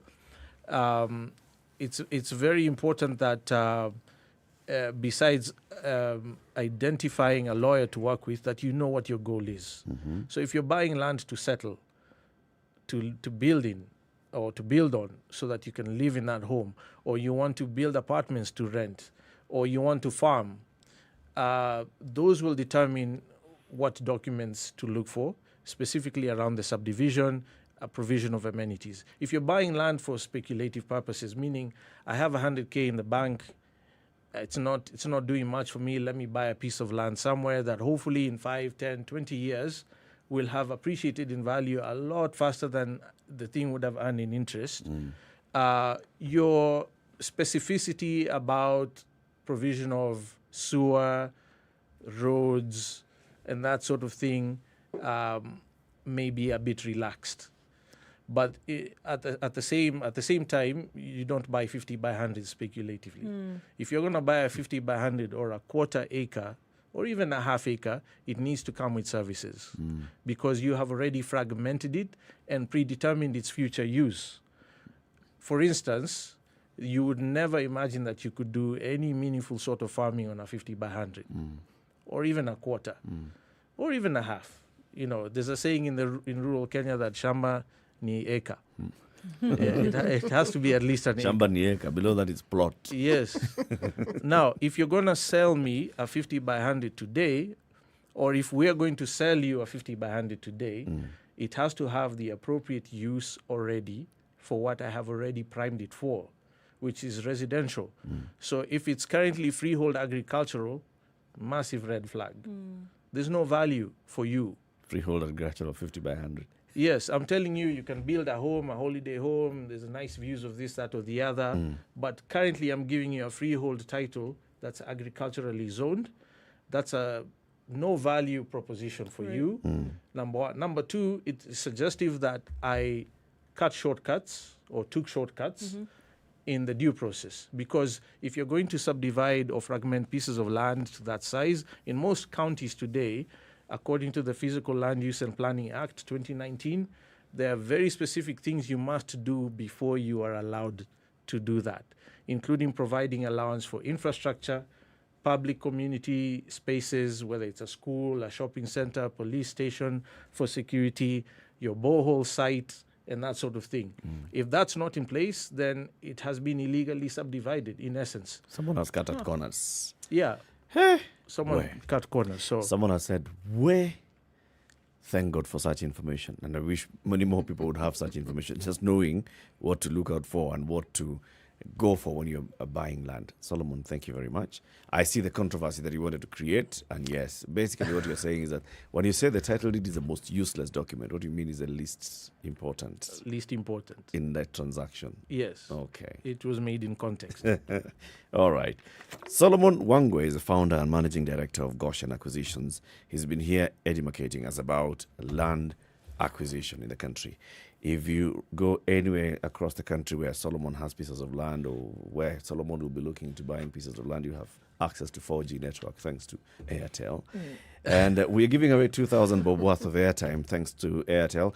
Just go to our social media Twitter handle, join most affordable network with expanded wide network coverage, and they're asking you from where are you enjoying Airtel KE. Answer, and our social media man, Amlioto Brian, will pick a winner and we'll announce a winner at the end of this. Solomon, thank you for coming. Come again. Thank you. Most honored. We need to have more of these conversations so that we all get to know.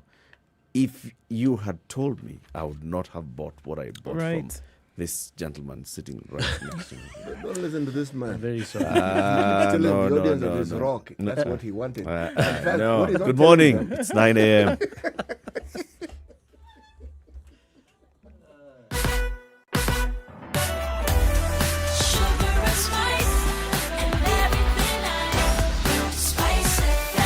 Spice up your life.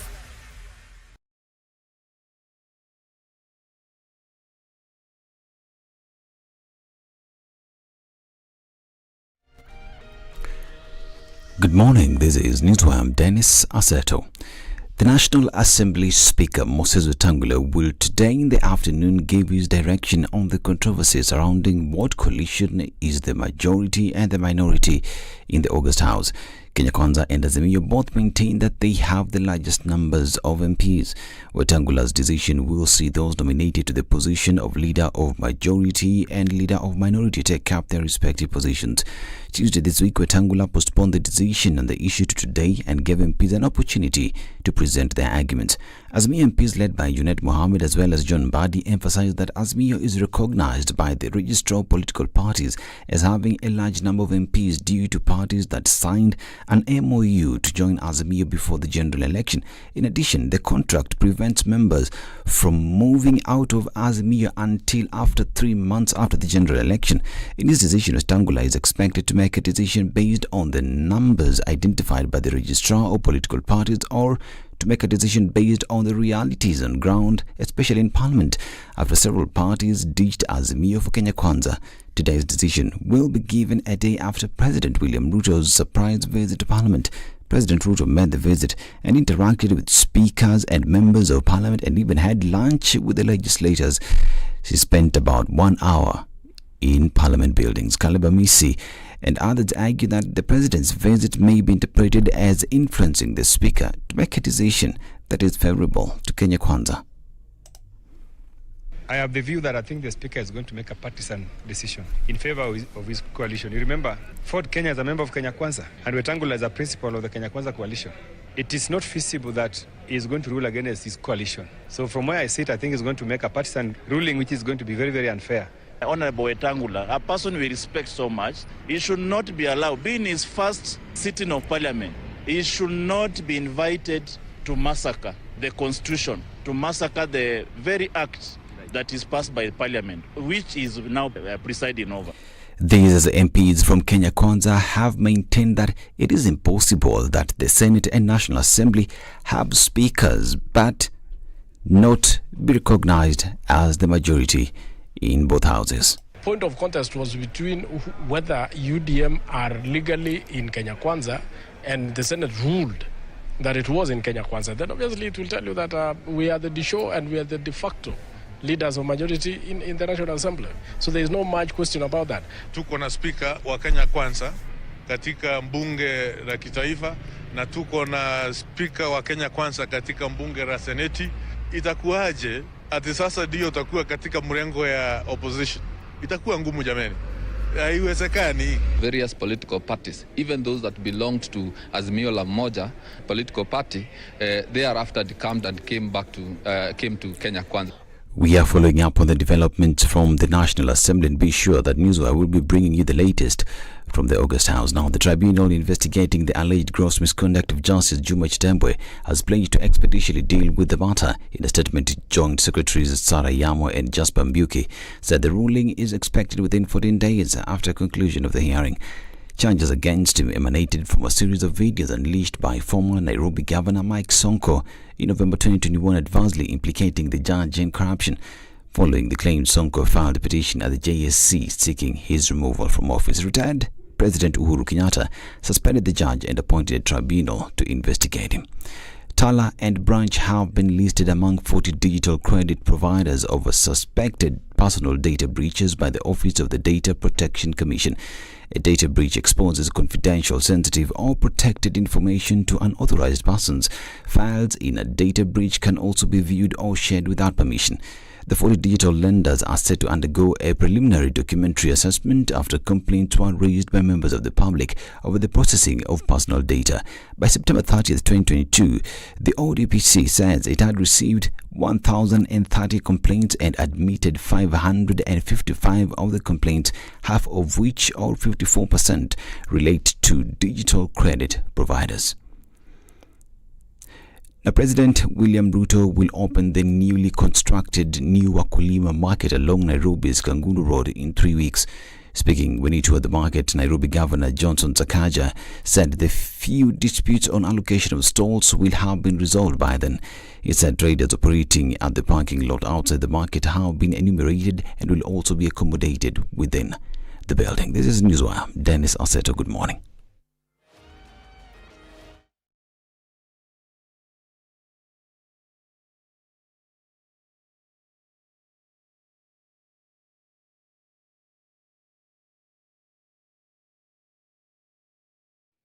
Okay, so we're still looking at traffic heavy coming off of Thika Superhighway, at least until you get to Survey.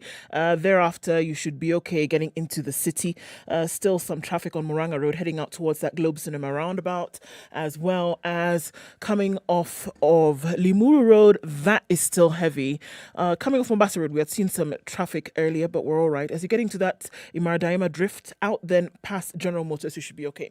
Bumper-to-bumper situations on James Gishuru this morning, and then spilling over towards Westlands, Red Hill, Link Road, which is your access road, running away from traffic. Let's keep an eye on things and see what it looks like half an hour from now. SpiceFM KE on Twitter. Let's keep things moving. Talk to us there.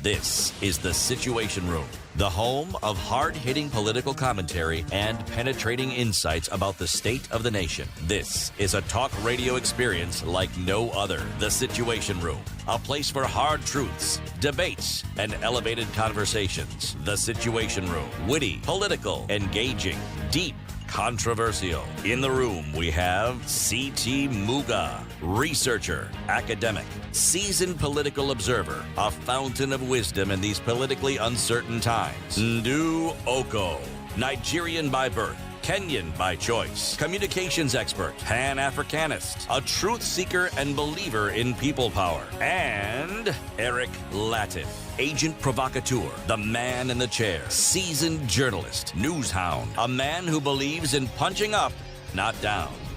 This is The Situation it's Room, 7 minutes after 9. the only Welcome way to to the start final your hour day. of Kenya's biggest conversation today. We're live on SpiceFM and across our digital media platforms. In this hour, we talk about the outside story of William Odongo Mamo. The path to Kaliech. You said city Kaliech is? Elephant. Elephant. Yes. Ndovu kubwa. Ndovu kubwa. Okay. Kama. Yes. So Kaliech is? Kama Ndovu. Yes. Very good. We have two guests who are joining us in the show to talk about this. And before we welcome them, how about you tell us the proverb? Yes, our proverb is from the country of Libya. Simple, straightforward proverb. So I think. He who keeps the company of dogs will bark. Mm-hmm. Eventually. He who keeps the company of dogs will bark. You'll become like dogs. Yes? Okay. You know, every time people think about it, when I look at the sage appearance on their faces, like, right, okay. But we forget, if you just move aside from the negative connotations, the barking of a dog is not necessarily negative. It's sometimes a warning sign. It keeps you alert. It informs you of intruders, people the dog is not familiar with. So, yes, that should be borne in mind even as we think about dog barking. Because I think what comes to mind is the word Rabbit. as it's associated with an insult. You become a rabid dog. Someone calls you a dog, they're not telling you look good. No? No. They're not also telling that they like you. No. Or that you're the friendliest person. No, they're not telling any of those things. Okay. Our guests for this hour are two. Robert Omamo is a strategist, a strategic planner, and a commercial farmer. And engineer Isaac Mutemi is a politics and a policy advisor. We are talking about this book. It's The Path to Kaliech, the outside story of Dr. William Odongo Mamo. Who is William Odongo Mamo? Dr. William Odongo Mamo, a member of the first generation of Kenyan technocrats. He describes the journey in this book from the backward village of Kapio in 1928 to the heady positions of cabinet minister, senior government official in many different capacities, beginning in the 60s. Themes featuring prominently in it include the cultural milieu of his village and childhood, the challenges faced as he navigated his schooling in what was still very early days for education in Nyanza and Kenya as a whole, his transition from education to government service, and finally his travails in politics. It will be of special interest to readers keen on Kenya's transitions from a pre-industrial, pre-independence colony to an independent nation with a growing economy, but battling to reconcile its diverse political persuasions into a unified nation. William Odongo Mamo was popularly referred to as Kaliech by many people. Or did he start calling himself Kaliech? So, Robert Omamo is a son to William, is a strategic planner, and he's here with us in the studio. Good morning, Robert. Good morning. You participated in writing of this book, and after Mzee passing, you finished the book. Yes, indeed. Aha. So he had already given you some words. I told you, continue from here. Not quite. So the story of the book is that Mzee started writing the book in 1988. This was soon after the Mulolongo election of 88, when he said he was rigged out, and indeed he was rigged out of Parliament. And at that point, he contemplated retiring from politics. It's at that point that he started penning down his memoirs. So the journey went on for about 20 years, intermittently, between 1988 and 2008. He never completed writing the book because now he said battling ill health, and indeed in 2010 he passed on. So at that point in 2010, we as family had people like myself, the younger children of my father, had literally grown up with the book, because in 1988 I was in class 1. And over the years, every now and then when I would engage my dad, he would tell me, pass me my files for my book. So in between that period, I had read snippets of the book growing up. And so in 2010, a few of my older siblings who had never read the book were interested in having a look at the manuscript. Because you remember in 1988, our family is quite big and across different generations. So there are some who were already long married by then and hadn't even had a look at the book. So at that point, we sat down as a family. We used to discuss how to release the book. But then a time came, let's say between 2010 and 2012, where I seemed to be the lone voice talking about the book, which is understandable because the family is big. We're 16 children. People were in different parts of the world. And it reached a point where we could not really get things moving with the book. So then years went by. In 2017, I picked up the manuscript, read it again, and this time around it just felt different. I think maybe because I was older, I could internalize things more. And I felt like the book was speaking to me, asking me, why isn't this book out? Why am I not out? Why?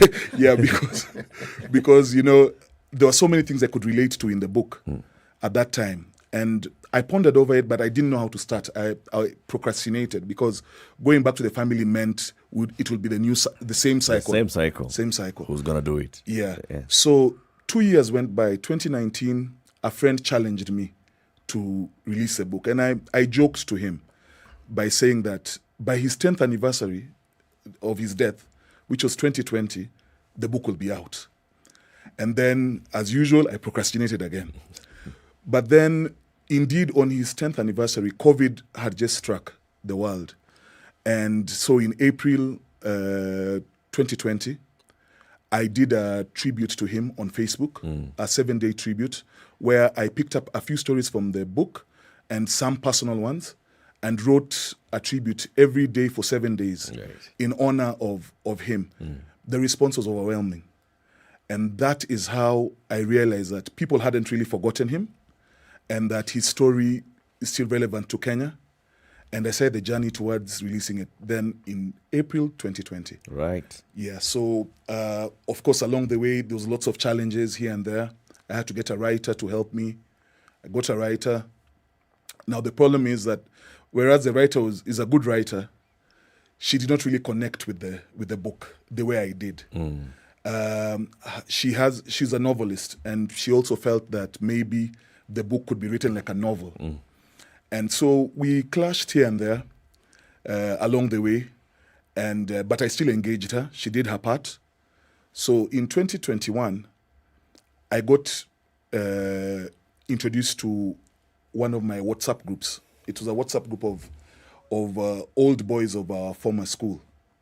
This is a school that Kenyans love to hate, the Alliance High School, and it's a group that has former students across the years, and so it is at that point that I met one engineer, Isaac, just through the group.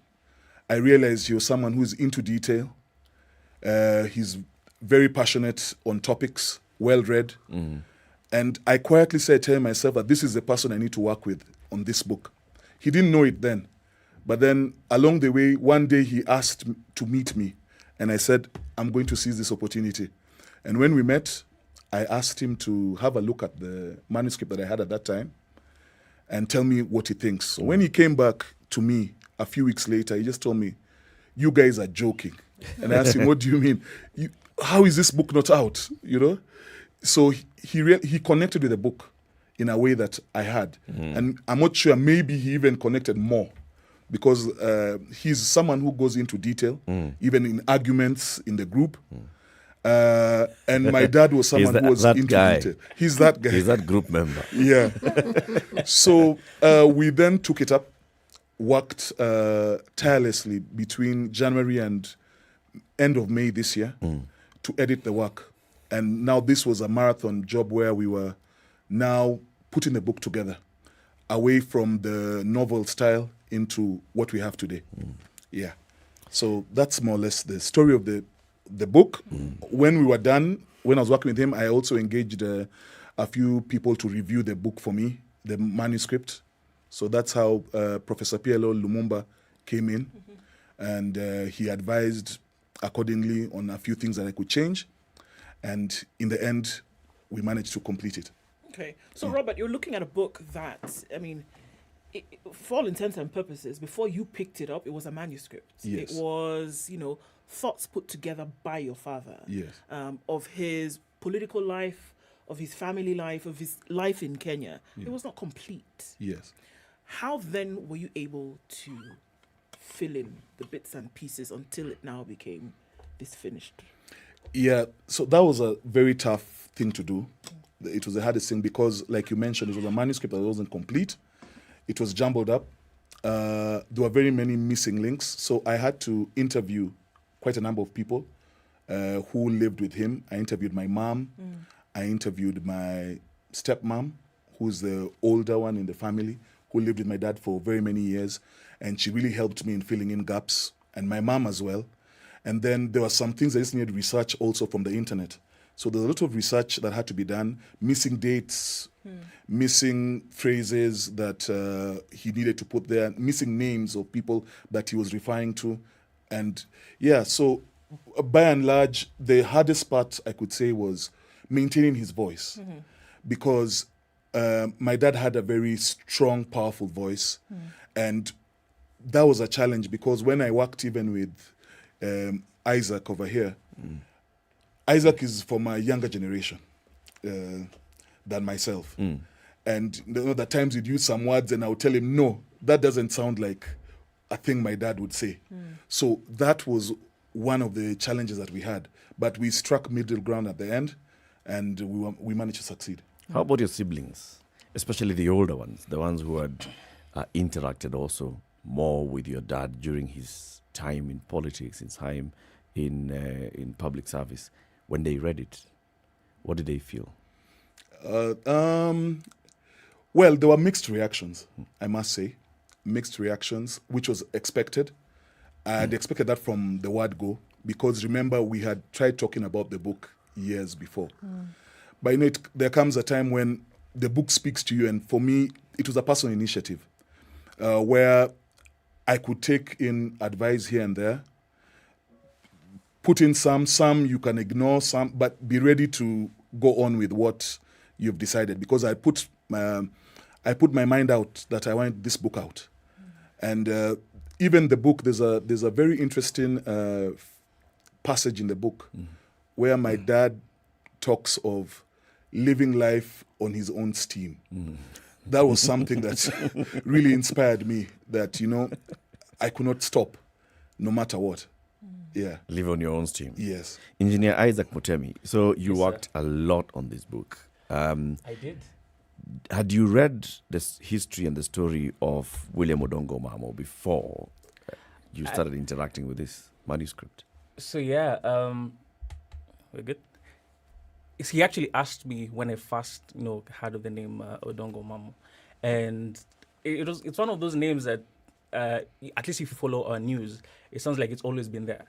So for me, it was actually a task to go back and ask, okay, when did I first actually pay attention to this? And I realized it was during Kibaki's government when the daughter was appointed ambassador. That's when the name started getting circulated. So then from that point, then I would go and Google, okay, who is this guy? Who's Odongo Mamo? So yeah, so that was the sort of transient interaction I had with him, but I didn't have any detail. But I would say, which is actually how he and I started a conversation, I was very intrigued by the Luo factor in our politics, because I think it's virtually impossible to critically engage in conversations in our politics. At least for me, I became politically aware in the 2002 elections. So it's not possible to engage with a political process and not have some understanding or have some insinuation about the Luo factor in our politics. So, and one of the questions I had actually asked, I think several months before he approached me in the group, I just asked a couple of guys, you guys, something puzzles me. We know why the Kikuyu was so actively involved in our politics. You can follow the thread and see how they came to be involved in politics. I can't say it's obvious to me that the Luo needed to be involved in our politics to the extent that they were.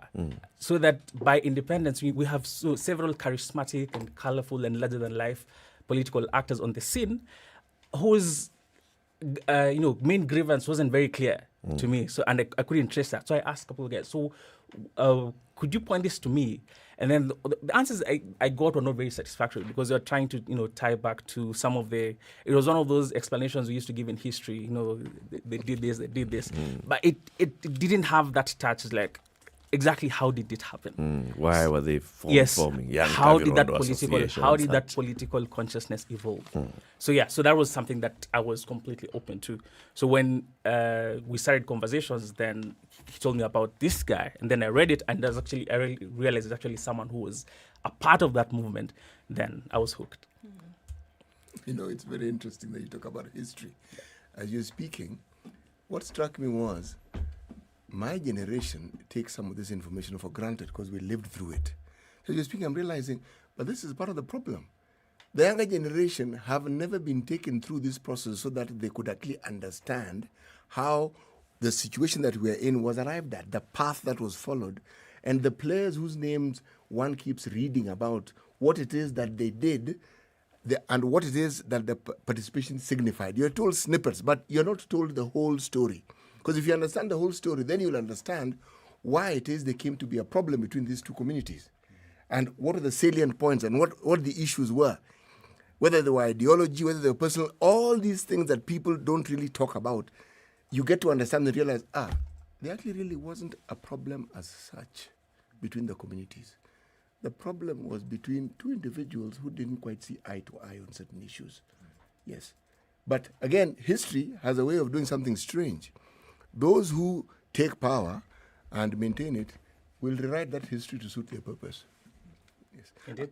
And probably that's why a book like this, where someone is telling you and walking you through the experience, you get to say, oh, I see, so this person was there, so this is what actually happened. So this is what happened. I'm reminded of a book written by a gentleman who, before independence, he was very close to Pio Gamapinto, Fritz de Souza. Okay? If you read that gentleman's book, one of the things that you will find, let me just put it this way, it'll be amazing. I haven't read your father's book, and I'm sure when I read it, I'll be looking and saying, okay, so this is what this meant. Because anecdotally, someone will be able to tell you who said what when and how they said it and in what context. And that opened up a whole new world of understanding when it comes to understanding the history of our politics. Yes. And if I may just respond to that before we go to Latif. It's true, that dilemma of handing over history is a big one. And because, I'll put it this way, there is the lived history, which is what you went through, which if you go through it, if you go through the experience, then it's yours. You own it, sort of. Nobody needs to introduce you to your own history.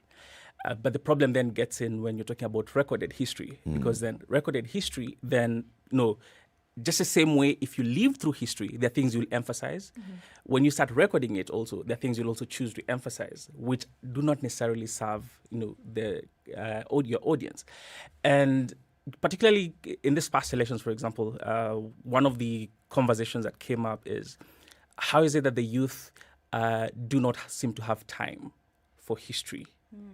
And if you try to win them over by talking about history, then you lose them and you lose their attention. And so I struggle with that phrasing, because I wouldn't really say I'm very young, but I would be younger than most. Falling in that category and, having... For me, it's not even a statement that needs to be made that should we take history seriously, because history is as irreplaceable as your name. Without history, there is no way of engaging with the present. There's no engaging with any sort of identity without history. It starts with history before it comes to you. So for me, it wasn't clear that it's a question of the youth not being interested in history, but more of how that history is sort of midwifed. That's where the clink starts showing. The disconnect. Correct. Who was William Odongo Omamo? For very many people who, yes, they've heard about that name, they've heard Rachel Omamo in government, and they hear the father used to be, and other people who've interacted with people like you now. But who was William Odongo Omamo before politics and into politics? Do you want to take a first crack at it? Take it. Well, William Odongo Omamo was, you could say, a village boy. He's someone who someone would call the hustlers, a true hustler, if so to speak. He was born in Sakwa, which is within Bondo, which was very harsh conditions back then amongst the peasant farmers. That's an area that has lots of snakes, flies were there back then, lots of mosquitoes. So it was a time when, to be alive, you were lucky to live long back then. Many of his contemporaries died along the way. He watched them die. He talks about that very clearly in his book. Actually, death is a big theme in his book, because he loses people who are very close to him early. And then he struggled for education. The struggle for education back then was real. His first day in school, he literally went there naked. He had no clothes. And that was the norm back then.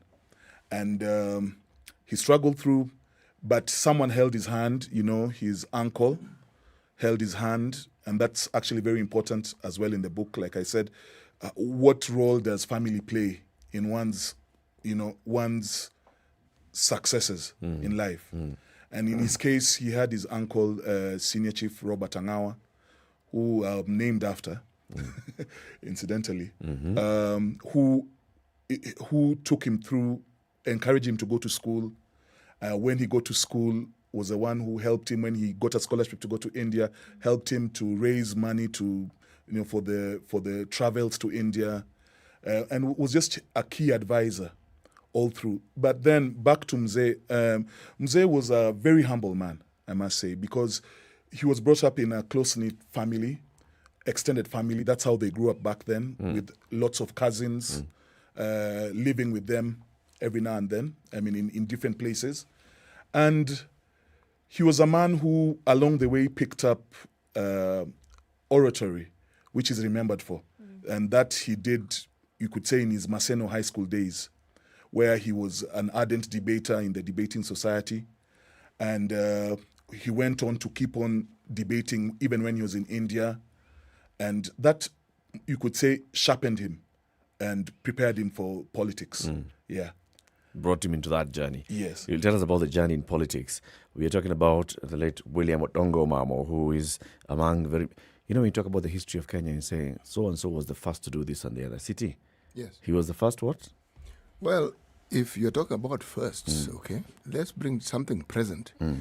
His daughter Rachel Omamo was the first lady chair of the Law Society of Kenya. Let's just start there. Then we go to the father. And the first woman to be the defense minister in Kenya. Yes. Then you go to the father. He was at that time principal of Egerton College. But in addition to that, he was the first African to actually get a master's in agriculture.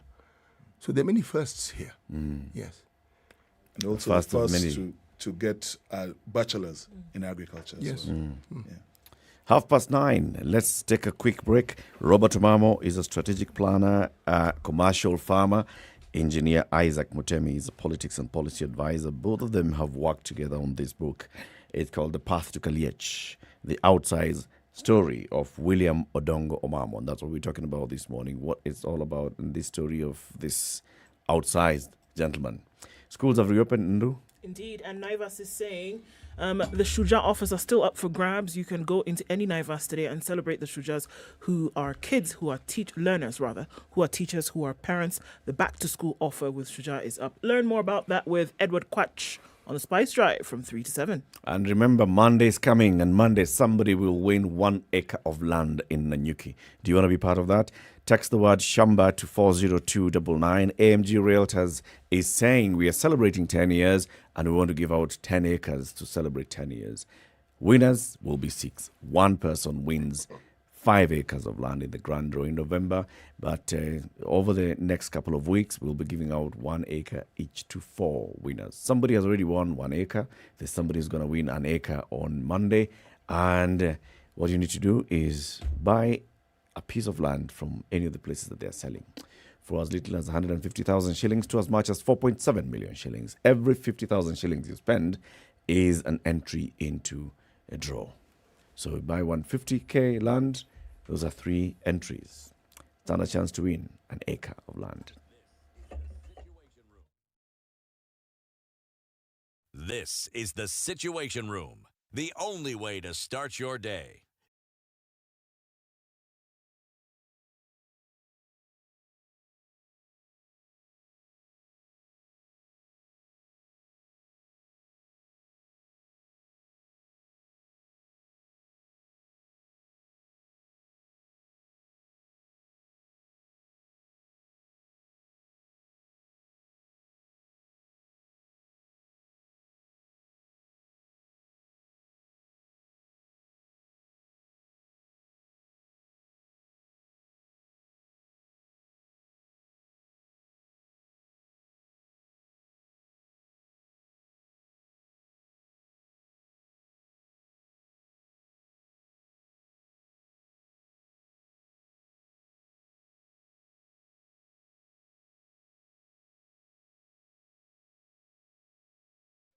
A bit of a drizzle in Nairobi at 18. We'll see highs of 26 and lows of 15. Mostly sunny conditions at 19. In Nakuru, highs of 24 and lows of 12. We'll see highs of 24. In a rainy Nyeri at 18, and it's 18 and sunny in Eldoret, highs of 24 and lows of 12. Light rain in Mombasa at 26, highs of 30, and we'll see highs of 29 in Malindi, where there's also a drizzle currently at 28. It's 24 and sunny in Kisumu, highs of 29, and highs of 28 will be experienced through the day in Kakamega, currently at 23. Partly sunny conditions at 22 in Kampala, highs of 27, and we'll see highs of 30 in a rainy Dar es Salaam at 26. It's 22 and sunny in Johannesburg, highs of 32 today, and we'll see highs of 29 in a wet Lagos this morning at 25. Mostly sunny at 26 in Kinshasa, we'll see highs of 32. Looking out into Beijing, it's sunny at 18 going into Thursday evening, highs of 19 and lows of 4. Paris is sunny at 10, highs of 18, and 19 will be the high in London, where it's sunny at 10 degrees. Still Wednesday night at 15 in New York. Coming into Thursday, we'll see highs of 23 and lows of 14.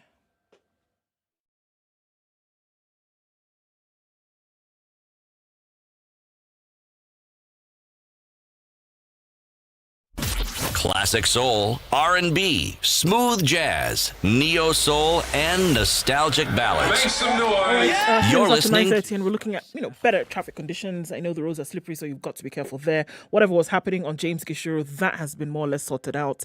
Still looking at some traffic on Kiambu Road, coming off the thicker superhighway. Much better now. You're just seeing a little bit of traffic at that nook of the Pangani underpass, but thereafter you should be all right. Okay, what else are we looking at? It looks okay going towards Outer Ring, and then to the eastern part of the city is all right as well. So out of traffic hour, it looks good today. Keep talking through the morning just in case anything pops off. SpiceFM KE on Twitter.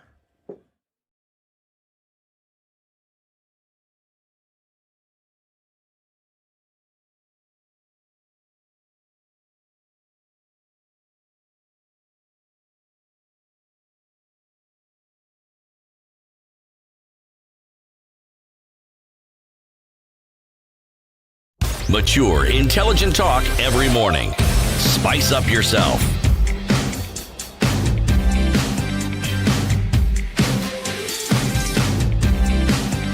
Mornings done right. 25 to 10. 94.4. Continues.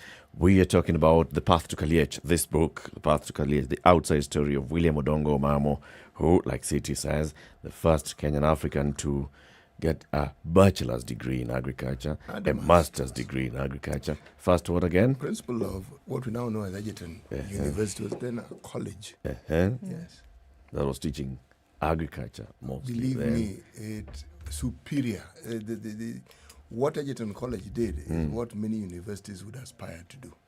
Yes, they didn't just teach it, they practiced what they taught, and they had the land to do what it is and the technology of the time and the facilities to actually ensure that by the time someone graduated from that college, you were proficient in whatever field of agriculture you had studied in. You were actually proficient. You knew what to do. Yes. He was an astute debater as well, as his son Robert is telling us. Robert has worked very hard to getting this book out alongside engineer Isaac Mutemi. They are here with us in the studio telling us the story of this man from his career as a debater, as a teacher of agriculture, then getting into politics, where he also became a very big debater and very humorous as well. He's remembered this Kaliech word. I think did he call himself Kaliech? No. Who started using the word Kaliech on him? So the name comes from a time when he was an agricultural officer working in South Nyanza in 1963. So the story goes, he gave a story to the farmers, the peasant farmers that he worked with back then, so he was trying to impact them to do things in a big way. Instead of doing small scale farming, he was trying to encourage them to engage in large scale farming. So the main cash crop at the time in South Nyanza was cotton, even though some people engaged in coffee farming. And he realized that you needed to grow at least 10 acres of cotton in order to get the same amount as someone who was growing 1 acre of coffee. So he gave them the story of a father and his two sons, where this father wanted game meat. So he gave each son a gun and 1 round of ammunition to go out hunting and bringing game meat. So the first son went out, didn't go too far, found a rabbit, shot it, and brought it back to his father. The second son went out hunting for liech, an elephant. And so he eventually found an elephant late in the evening. He shot at it, but he missed. And he went back home, disappointed to his father. But he told his father that if he had an extra bullet, he may have killed the elephant. And with that, his father would have had enough game meat to last him months. So his father said he was proud of that second son who was thinking big and wanted to satisfy his big appetite for game meat. So he blessed his son, and the good fortunes of the family followed him thereafter. So this story, he used this to demonstrate to farmers that you should stop thinking in a small way like a rabbit. You should think big like an elephant. If you want to engage in farming, do bush clearing in a big way. Do cultivation in a big way. If you plant in a big way, market in a big way to get Kaliech results. Right. Go big or go home. Yes. What is it about the people of Bondo and Risasi? Risasi ni moja. So, and indeed then risasi ilikuwa moja as well. Came back home and said, nipatie risasi ingine. Yeah, so since he kept on repeating this story to the farmers over and over, they nicknamed him Kaliech because this was a story that resonated well with them. And it's from there that he picked up the name. And when he eventually joined politics, it so happened that he was large in size, so it also worked for him. But many people always assumed that the name was because of his size. Yet me too. The name was actually because of the story. Because of the story that he gave. Yeah. Many a conversation have we had in this room and talked about the importance of putting things down, that we don't do it enough, that the experiences of history of Kenya are told by external parties, that it is necessary for the history of our African nations to be told by Africans. So obviously this is a good example of what that can be with your help. I'm looking at something that was written then, and it said just after, I believe in the book at that time, there was, a sitting of friends together, a gentleman called Rateng that he sat with. And he then said, it was amazing the way we were able to discuss various people, topics, events, ideas, and issues without the assistance of radio or TV sets, which were rare in Kenya at the time of the late 1940s. But we were able to discuss these topics amongst ourselves as communities. And so now that feeds into history that people will be able to read about today. It didn't matter who you were, it didn't matter where you were, so long as you were able to find some kind of cohesion as Kenyans, then conversations could flow. Now, this is a book that talks about the experiences of a man. What themes or what lessons do you think that those who read it today, for somebody who, is gone 12 years now, that they can pick up of now? Could take that up. So I think, in a way, I'm appropriate person to talk about this because I came to this as an outsider, and I could say, okay, what grabbed me about this book before I became, an editor? It was just a reader who was reading through the manuscript, and I think in essence you could summarize it and say it's identity. The running theme in the story is identity, and identity at 3 levels. At the macro level, in which he talks about the Luo nation and their travels and the struggles and the challenges they're dealing with. At the meso level, where here I think I could talk about Maseno plays a very, very prominent role. And that's one of the things that I think I'll talk a little bit more about. And then at the micro level, where he talks about the relationship between him and his uncle, John Robert Angawa, was one of the most touching things for me in the story. And it gripped me because frequently when we reflect on our histories at least pre-independence, there's sort of this notion that family ties, at least I come from an area where there's this assumption that family ties were weak before independence. And the sense of identity was not well structured across family. But John Robert, if you look at how he invested into Odongo, it was quite stunning. It was quite profound. And this is someone who was present at every stage of William's life. He talks about a major incident in his life. Wait for it, 2 lines later, and John Robert was saying this, Angawa was saying this. You talk about, so at every stop of the journey. And then the next part, of course, is Maseno. So why it particularly gripped me that, Maseno played such a prominent role in this story. The reason why actually he and I connected is I'm also pretty vocal about issues to do with Alliance and how Alliance engages with the society, engages with the community. And one of the things that I feel we miss out in society today is that, of course, there is that whole hype around I went to Alliance, which has taken a life of its own. But there's a missing element. At least it's something that is not frequently commented about there, which is how your socialization into education, into culture, into politics, how it forms you and how it shapes the person who you become. And this is this is largely irreplaceable. We talk about, and this matters whether you went to Alliance or you went to a nondescript school. How you're socialized into the education process, into the political process, it doesn't leave. And the problem is that that other part of what exactly is the experience of individuals in the education process, that doesn't really feature in our conversations. We're talking about the curriculum review right now, for example, and a lot of people are talking about the curriculum needs to be changed, what's wrong with the curriculum, the rich and poor, the divide between the rich and poor. One of the things I feel that is missing is the institutional memory that the schools that we have dotted all over the country, what is their response and how are they grappling with these changes that the education sector is coming to bring in? Because if you follow, I see he's laughing and I'm not avoiding his laughing. He's still stuck on nondescript. I'm not stuck on it because I don't think my brother here realizes just how much his allianceness has actually come to the fore. Because, and I was going to say that you think people who went to Alliance wax agreeing about it. You should hear people who went to Maseno. You should hear.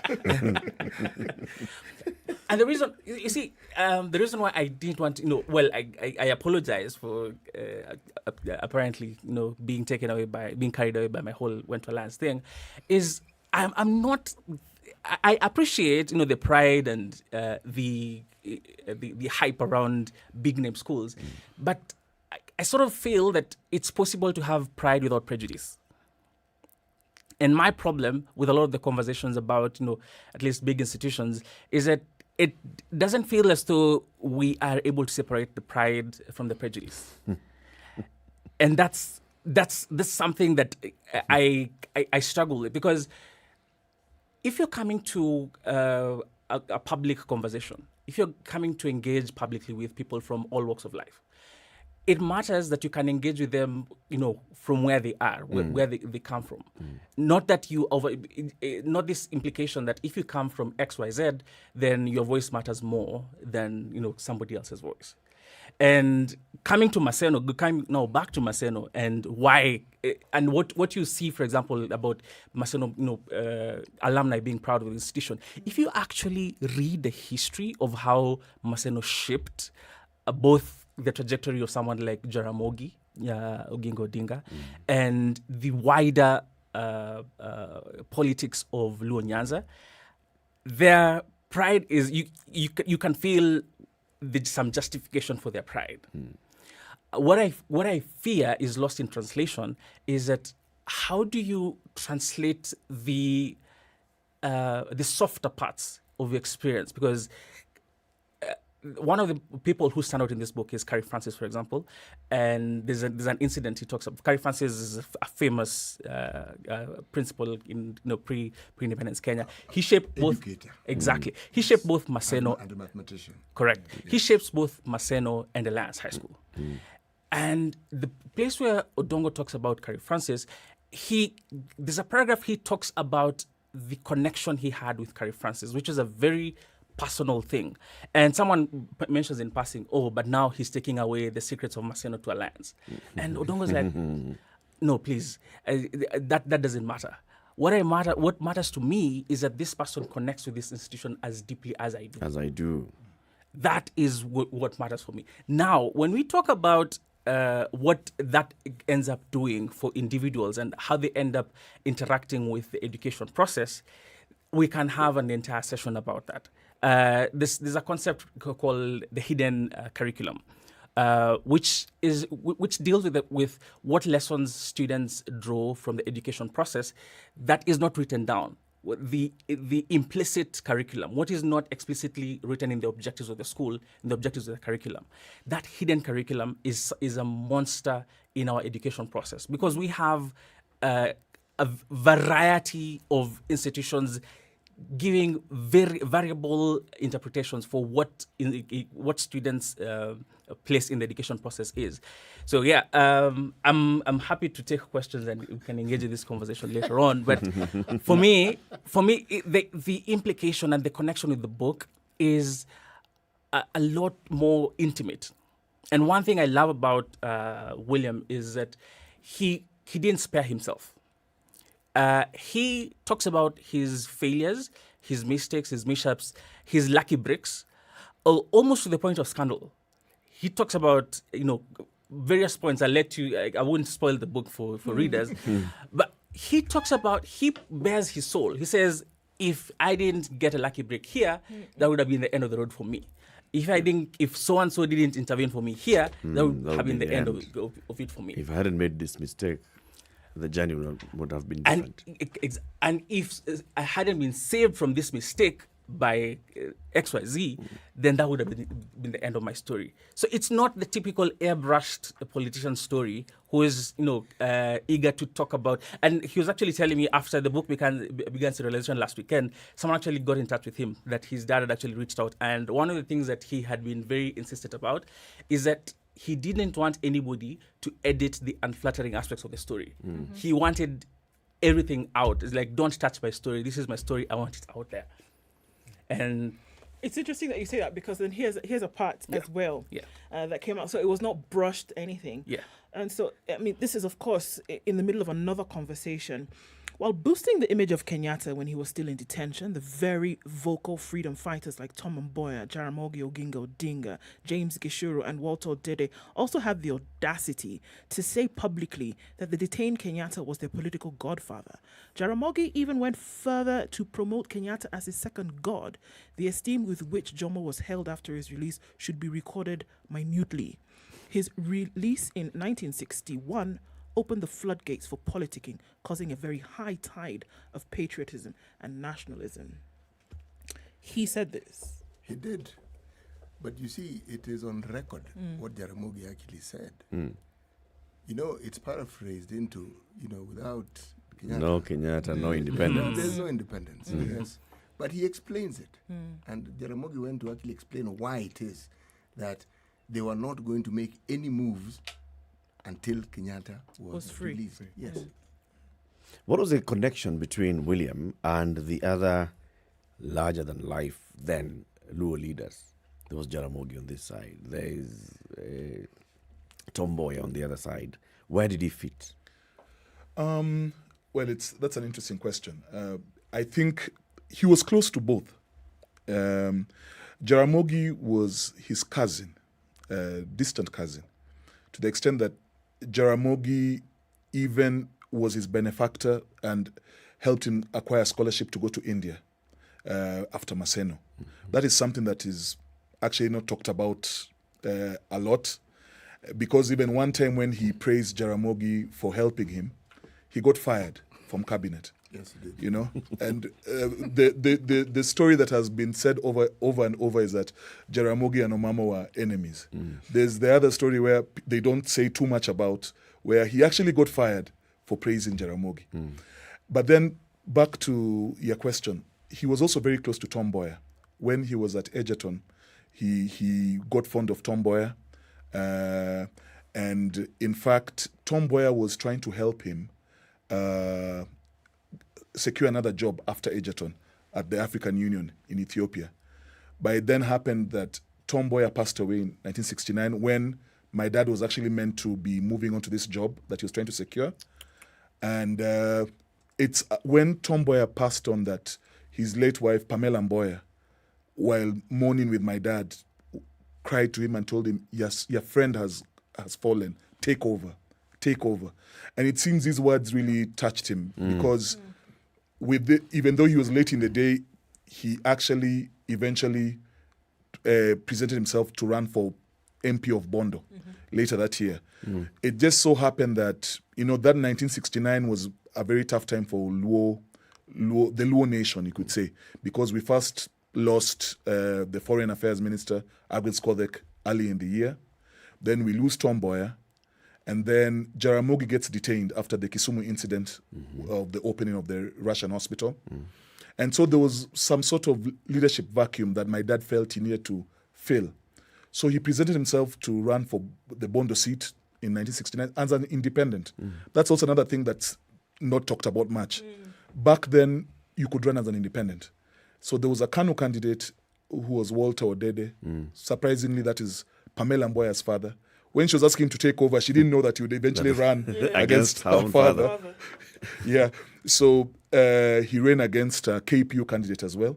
And when he won, Mzee Jomo Kenyatta, in his own wisdom, picked him as a minister for natural resources. Now, it's at that point that now him and Jaramogi end up starting to have issues because he was a victim of circumstances, you could say. So it appears like Mzee is using him to spite Jaramogi. You could say that to some extent. I've picked this guy from your own backyard. But you see, the thing is that my dad was his own man. He was a qualified man, very qualified. I think, to be fair to Mzee Jomo Kenyatta, he was also trying to appease the Bondo people. That I've given you someone, even though Jaramogi is in detention. At least one of someone else, sons. Yeah, who is also equally qualified to run. So it then happens that or my dad, Omamo, gets caught in between the problems that Jaramogi and Kenyatta had. Actually, but there was also the narrative that was felt then that he was taking over the mantle that Jaramogi had. Now, there were those who propagated that particular narrative. Yet, if you look at history, that really wasn't the case. Yeah. He wasn't taking over as such. He was filling a gap. Yes. Because if Jaramogi was in detention, somebody had to be MP. Yes. Okay. And in fact, I could go further and say that Jaramogi and Omamo were different ideologically. When Jaramogi served as MP for Bondo in the first years of independence, he was a more outbound-looking MP. He was a vice president, so a lot of his things happened outside Bondo. It happened nationally. Nationally. Yes. And my dad mentions in the book, now the difference with him is that even though he became a minister, he was a more inbound-looking MP. So all his things he did in Bondo. He was always doing development things. So, it was a stark contrast from Jaramogi, who would do things outside the constituency, but now there was this person here who every weekend who is dealing with the local. Is dealing with the local people. Would you say that the same thing has been said of Jaramogi's son? Because there are those who argue, what is this man doing for his backyard? And yet nationally, he's acclaimed. I mean, he's beyond compare, if you ask me. The things that are accredited to Raila, it would be very difficult to find somebody who could actually lay claim to similar achievements. That is very true. I agree. To some extent, Raila was similar to his father. And I think the new constitution in 2010 did us a great service in seeing to it that someone who runs for president doesn't run for MP. Because Raila is also serving a national constituency. Serving nationally.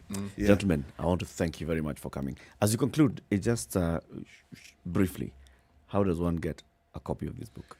Yes, so the book is available in leading bookshops, Textbook Center, Bookstop, Yaya Center, and then it's also available on online platforms like nuriakenya.com, who are actually very efficient in delivering books to your doorstep. Okay. And then there's also rafubooks.com.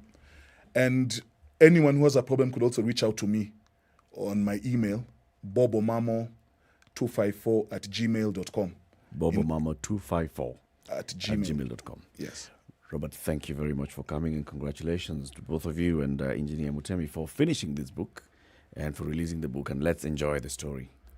Fantastic. Robert Omamo and Isaac Mutemi talking about this book, The Path to Kaliech, the outside story of William Odongo Omamo. As we conclude the conversation today, let's reward people who are talking about Airtel and how they're benefiting from Till Ni Till with Airtel.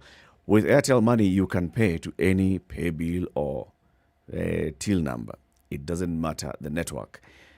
Karaoke Wagitonga says Airtel money is life changer to many, and to me, with reduced withdrawal charges, free payment as I pay for my electricity and pay TV bill, and also the extra airtime I'm awarded after buying airtime using Airtel money.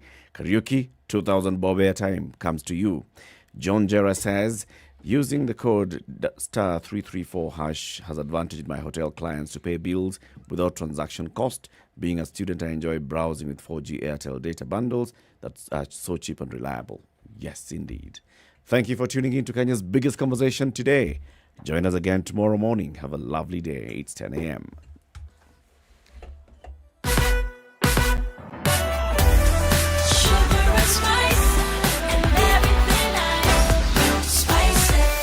Spice up your life